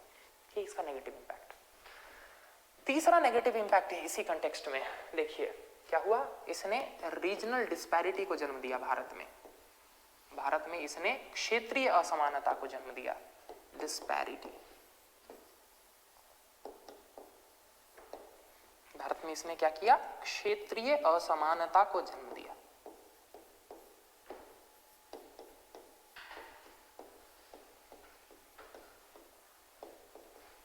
जरा बात को समझिएगा, आपको वीडियो में भी मैं दिखा चुका हूं और ऑलरेडी ये बात भी बता चुका हूं क्या, कि भारत में हरित क्रांति कुछ खास क्षेत्रों में ही सफल रही। तो जिन क्षेत्रों में तो सफल रही, उन क्षेत्रों के मतलब उन क्षेत्रों की इनकम, उन क्षेत्रों की संपत्ति में तो वृद्धि हुई, लेकिन ज्यादातर क्षेत्रों में ये सफल नहीं हो पाई। तो जिन क्षेत्रों में ये विफल रही, वो लोग पिछड़े रहे। इसके कारण क्या हुआ, भारत में कुछ क्षेत्र तो बहुत ज्यादा विकसित हो गए, कुछ क्षेत्र पीछे रह गए। इसी को कहा जाता है कि इसने क्या किया, भारत में क्षेत्रीय असमानता को बढ़ाया। कुछ क्षेत्र जो है वो विकास में आगे निकल गए, कुछ क्षेत्र जो है वो पिछड़े रह गए। अरे हमारे यूपी के पूरे यूपी में नहीं हुआ था, केवल वो जो है ना पश्चिमी यूपी वाला जो सेक्टर है, क्षेत्र है, केवल उन्हीं क्षेत्रों में रहा था। ये पूर्वांचल वगैरह बताऊंगा, इसी टॉपिक में आगे बताऊंगा कि क्या कारण है कि पूर्वी राज्यों में हरित क्रांति विफल रहा, बताऊंगा आगे। ठीक ना। तो जिन क्षेत्रों में सफल रहा वो क्षेत्र जो है वो विकास में थोड़े से आगे पहुंच गए, जिन क्षेत्रों में विफल रहा पीछे रह गए। तो इसने क्या किया, भारत में क्षेत्रीय असमानता को भी जन्म दिया। ये भी इसका एक नेगेटिव इंपैक्ट है। आगे देखते हैं, जरा बात को समझिएगा, इस पॉइंट को जरा गौर से समझिएगा, जरा गौर से समझिएगा। हरित क्रांति ने सेक्स रेशियो को खराब किया, लिंग अनुपात को खराब किया।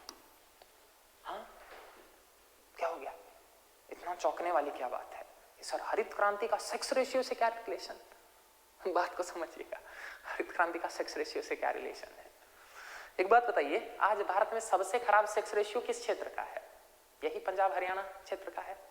सबसे खराब सेक्स रेशियो, लिंगानुपात, सेक्स रेशियो का मतलब लिंगानुपात, यानी कि पुरुष की तुलना में महिलाएं कितनी है मौजूद। सबसे ज्यादा भारत में खराब किस क्षेत्र का है? यही हरियाणा पंजाब वाले क्षेत्र का है ना। सबसे खराब सेक्स रेशियो हरियाणा का है, सेकंड नंबर पर पंजाब, ठीक है। और ये वही क्षेत्र है जहां हरित क्रांति सफल हुई है। कारण क्या है, जरा बात को समझिए। एक बात बताइए, जिन क्षेत्रों में हरित क्रांति सफल हुई, यानी कि उन क्षेत्रों में कृषि का महत्व और ज्यादा बढ़ा। कृषि किस पर आधारित होगी? कृषि होगी जमीन पर आधारित, लैंड, यानी कि इन समाजों में जमीन का महत्व और ज्यादा बढ़ा। यहां बात समझ में आई? आपको यह पता होगा कि पारंपरिक भारतीय समाज, ट्रेडिशनल जो इंडियन सोसाइटी है, ये पितृवंशीय रहा है, यानी कि यहां संपत्ति का हस्तांतरण पिता से पुत्रों को ही होता रहा है। ये बात भी समझ में आई? आज भी हमें भारतीय समाज में कई क्षेत्रों में आज भी हमें देखने को मिलता है। हम तो 1970 वगैरह की बात कर रहे हैं, 70-80 की बात कर रहे हैं। आज भी हमें देखने को मिलता है कि यदि एक परिवार है जिसमें 2 भाई हैं, यदि एक भाई को केवल बेटी हुई है, बेटा नहीं हुआ है, तो क्या होता है? सामान्यतः इस भाई की संपत्ति इस भाई को चली जाती है। आज भी देखने को मिलता है ना हमें। क्यों? क्योंकि बेटी तो विदा दूसरे घर। आज भी, अरे मुझे पता है हिंदू सक्सेशन एक्ट, मैं जानता हूं क्या है हिंदू सक्सेशन एक्ट, मुझे सारे प्रोविजन पता है, लेकिन मैं बता रहा हूं समाज में क्या चलता है वो बता रहा हूं। मुझे पता है हिंदू सक्सेशन एक्ट क्या है, बेटियों को भी अधिकार है, 2003 के बाद वाला, अभी 2019 का जो है वो सुप्रीम कोर्ट का वर्डिक्ट क्या है, मुझे सब पता है। लेकिन मैं बस ये बता रहा हूं कि समाज में क्या चलता है। कानून तो बता तो दिया एग्जाम्पल में कि दहेज निवारण कानून तो 1961 में बन गया है, तो क्या इंप्लीमेंट हो गया? तो समाज की बात कर रहा हूं मैं। तो सामान्यतः क्या देखने को मिलता है कि यदि एक परिवार में 2 लोग हैं, यानी कि 2 लोगों का परिवार है, एक ज्वाइंट परिवार है, तो यदि बेटा नहीं हुआ तो क्या होती थी? इसकी संपत्ति भाई को चली जाती थी, ठीक है ना। तो इस कारण से क्या हुआ, इस समाज में पुत्र कामना प्रबल होती चली गई। क्यों? तभी लैंड अगली पीढ़ी में ट्रांसफर हो पाएगा ना, नहीं तो लैंड तो फिर किसी और को चला जाएगा, ठीक है ना। तो इस कारण से इस क्षेत्र में पुत्र कामना प्रबल होती चली गई, बेटे की आकांक्षा प्रबल होती चली गई। और इसी कंटेक्स्ट में क्या हुआ, हमें फीटिसाइड या लिंगानुपात, फीटिसाइड का क्या मतलब है? भ्रूण हत्या, या फिर बाद में अगर तो कन्या हत्या। इन क्षेत्रों में बेटियों की संख्या इस कारण से आज भी हमें कम देखने को मिलती है। बात समझ में आया? पुत्र प्राप्ति इधर बहुत ज्यादा प्रबल हुई, ठीक है। ये पॉइंट भी समझ में आया? कैसे सेक्स रेशियो देख रहे हैं हरित क्रांति। आज देख लीजिए ना, आप खुद डेटा उठा के देख लीजिए। अब भारत में सबसे खराब सेक्स रेशियो, ये देखिए, यही दिखा देता हूं ना, इतना क्या चौंकना।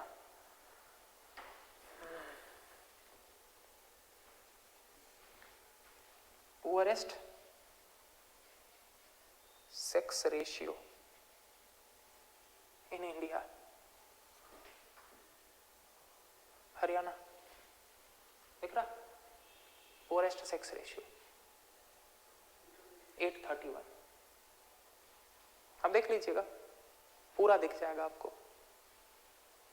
हरियाणा लोएस्ट स्टेट्स विथ, पूरा अगर आप लिस्ट खोजना चाहें तो लिस्ट खोल के देख लीजिएगा, आपको लिस्ट में मिल जाएगा। सभी राज्यों का अलग अलग दे रखा है, देख लीजिएगा 2011 की जनगणना के अनुसार, ठीक है।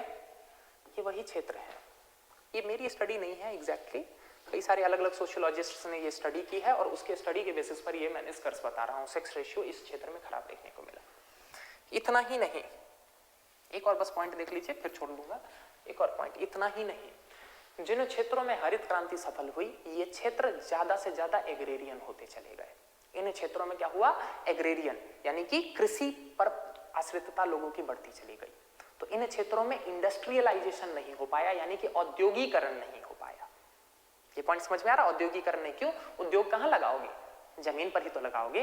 लेकिन इस क्षेत्र में तो कृषि होती है ज्यादा, तो कोई जमीन देने के लिए तैयार नहीं होगा, या जमीन प्राप्त कर पाना टफ हो जाएगा। इस कारण से जिन क्षेत्रों में हरित क्रांति सफल हुई, उन राज्यों का औद्योगिकरण उतना नहीं हो पाया।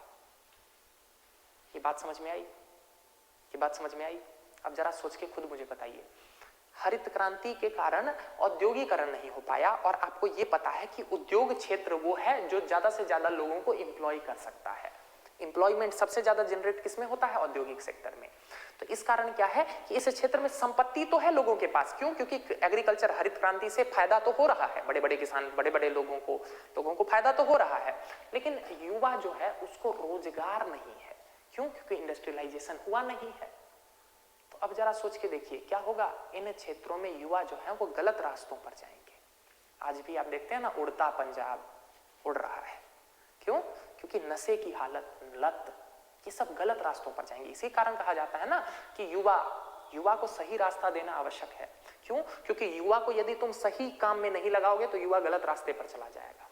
यही कारण है, आपने देखा होगा हरित क्रांति कब स्टार्ट हुई है? 1966 में, और 1976-77 के बाद से भारत में जर्नैल सिंह भिंडरावाला के नेतृत्व में खालिस्तान की मांग जो है वो देखा था ना आपने 1980 के दशक में, अभी भी चल रहा ना फिर से। एक बहुत बड़ा कारण था उसके पीछे हरित क्रांति का इस क्षेत्र में सफल होना। क्यों? क्योंकि युवाओं, इस हरित क्रांति के सफल होने के कारण क्या हुआ, इस क्षेत्र में इंडस्ट्रियलाइजेशन नहीं हो पाया, और इंडस्ट्रियलाइजेशन नहीं हो पाया तो युवाओं को रोजगार नहीं मिल पाया। युवाओं को रोजगार नहीं मिला तो क्या हुआ कि युवा जो है वो गलत रास्तों पर गए। क्या है? वो नशे की लत, और फिर जो है वो एंटी नेशनल एक्टिविटीज में इन्वॉल्व हुए, और इसी कारण से इस क्षेत्र में आपको खालिस्तान मूवमेंट देखने को मिलता है। याद है ना, खालिस्तान छोटी बात नहीं थी।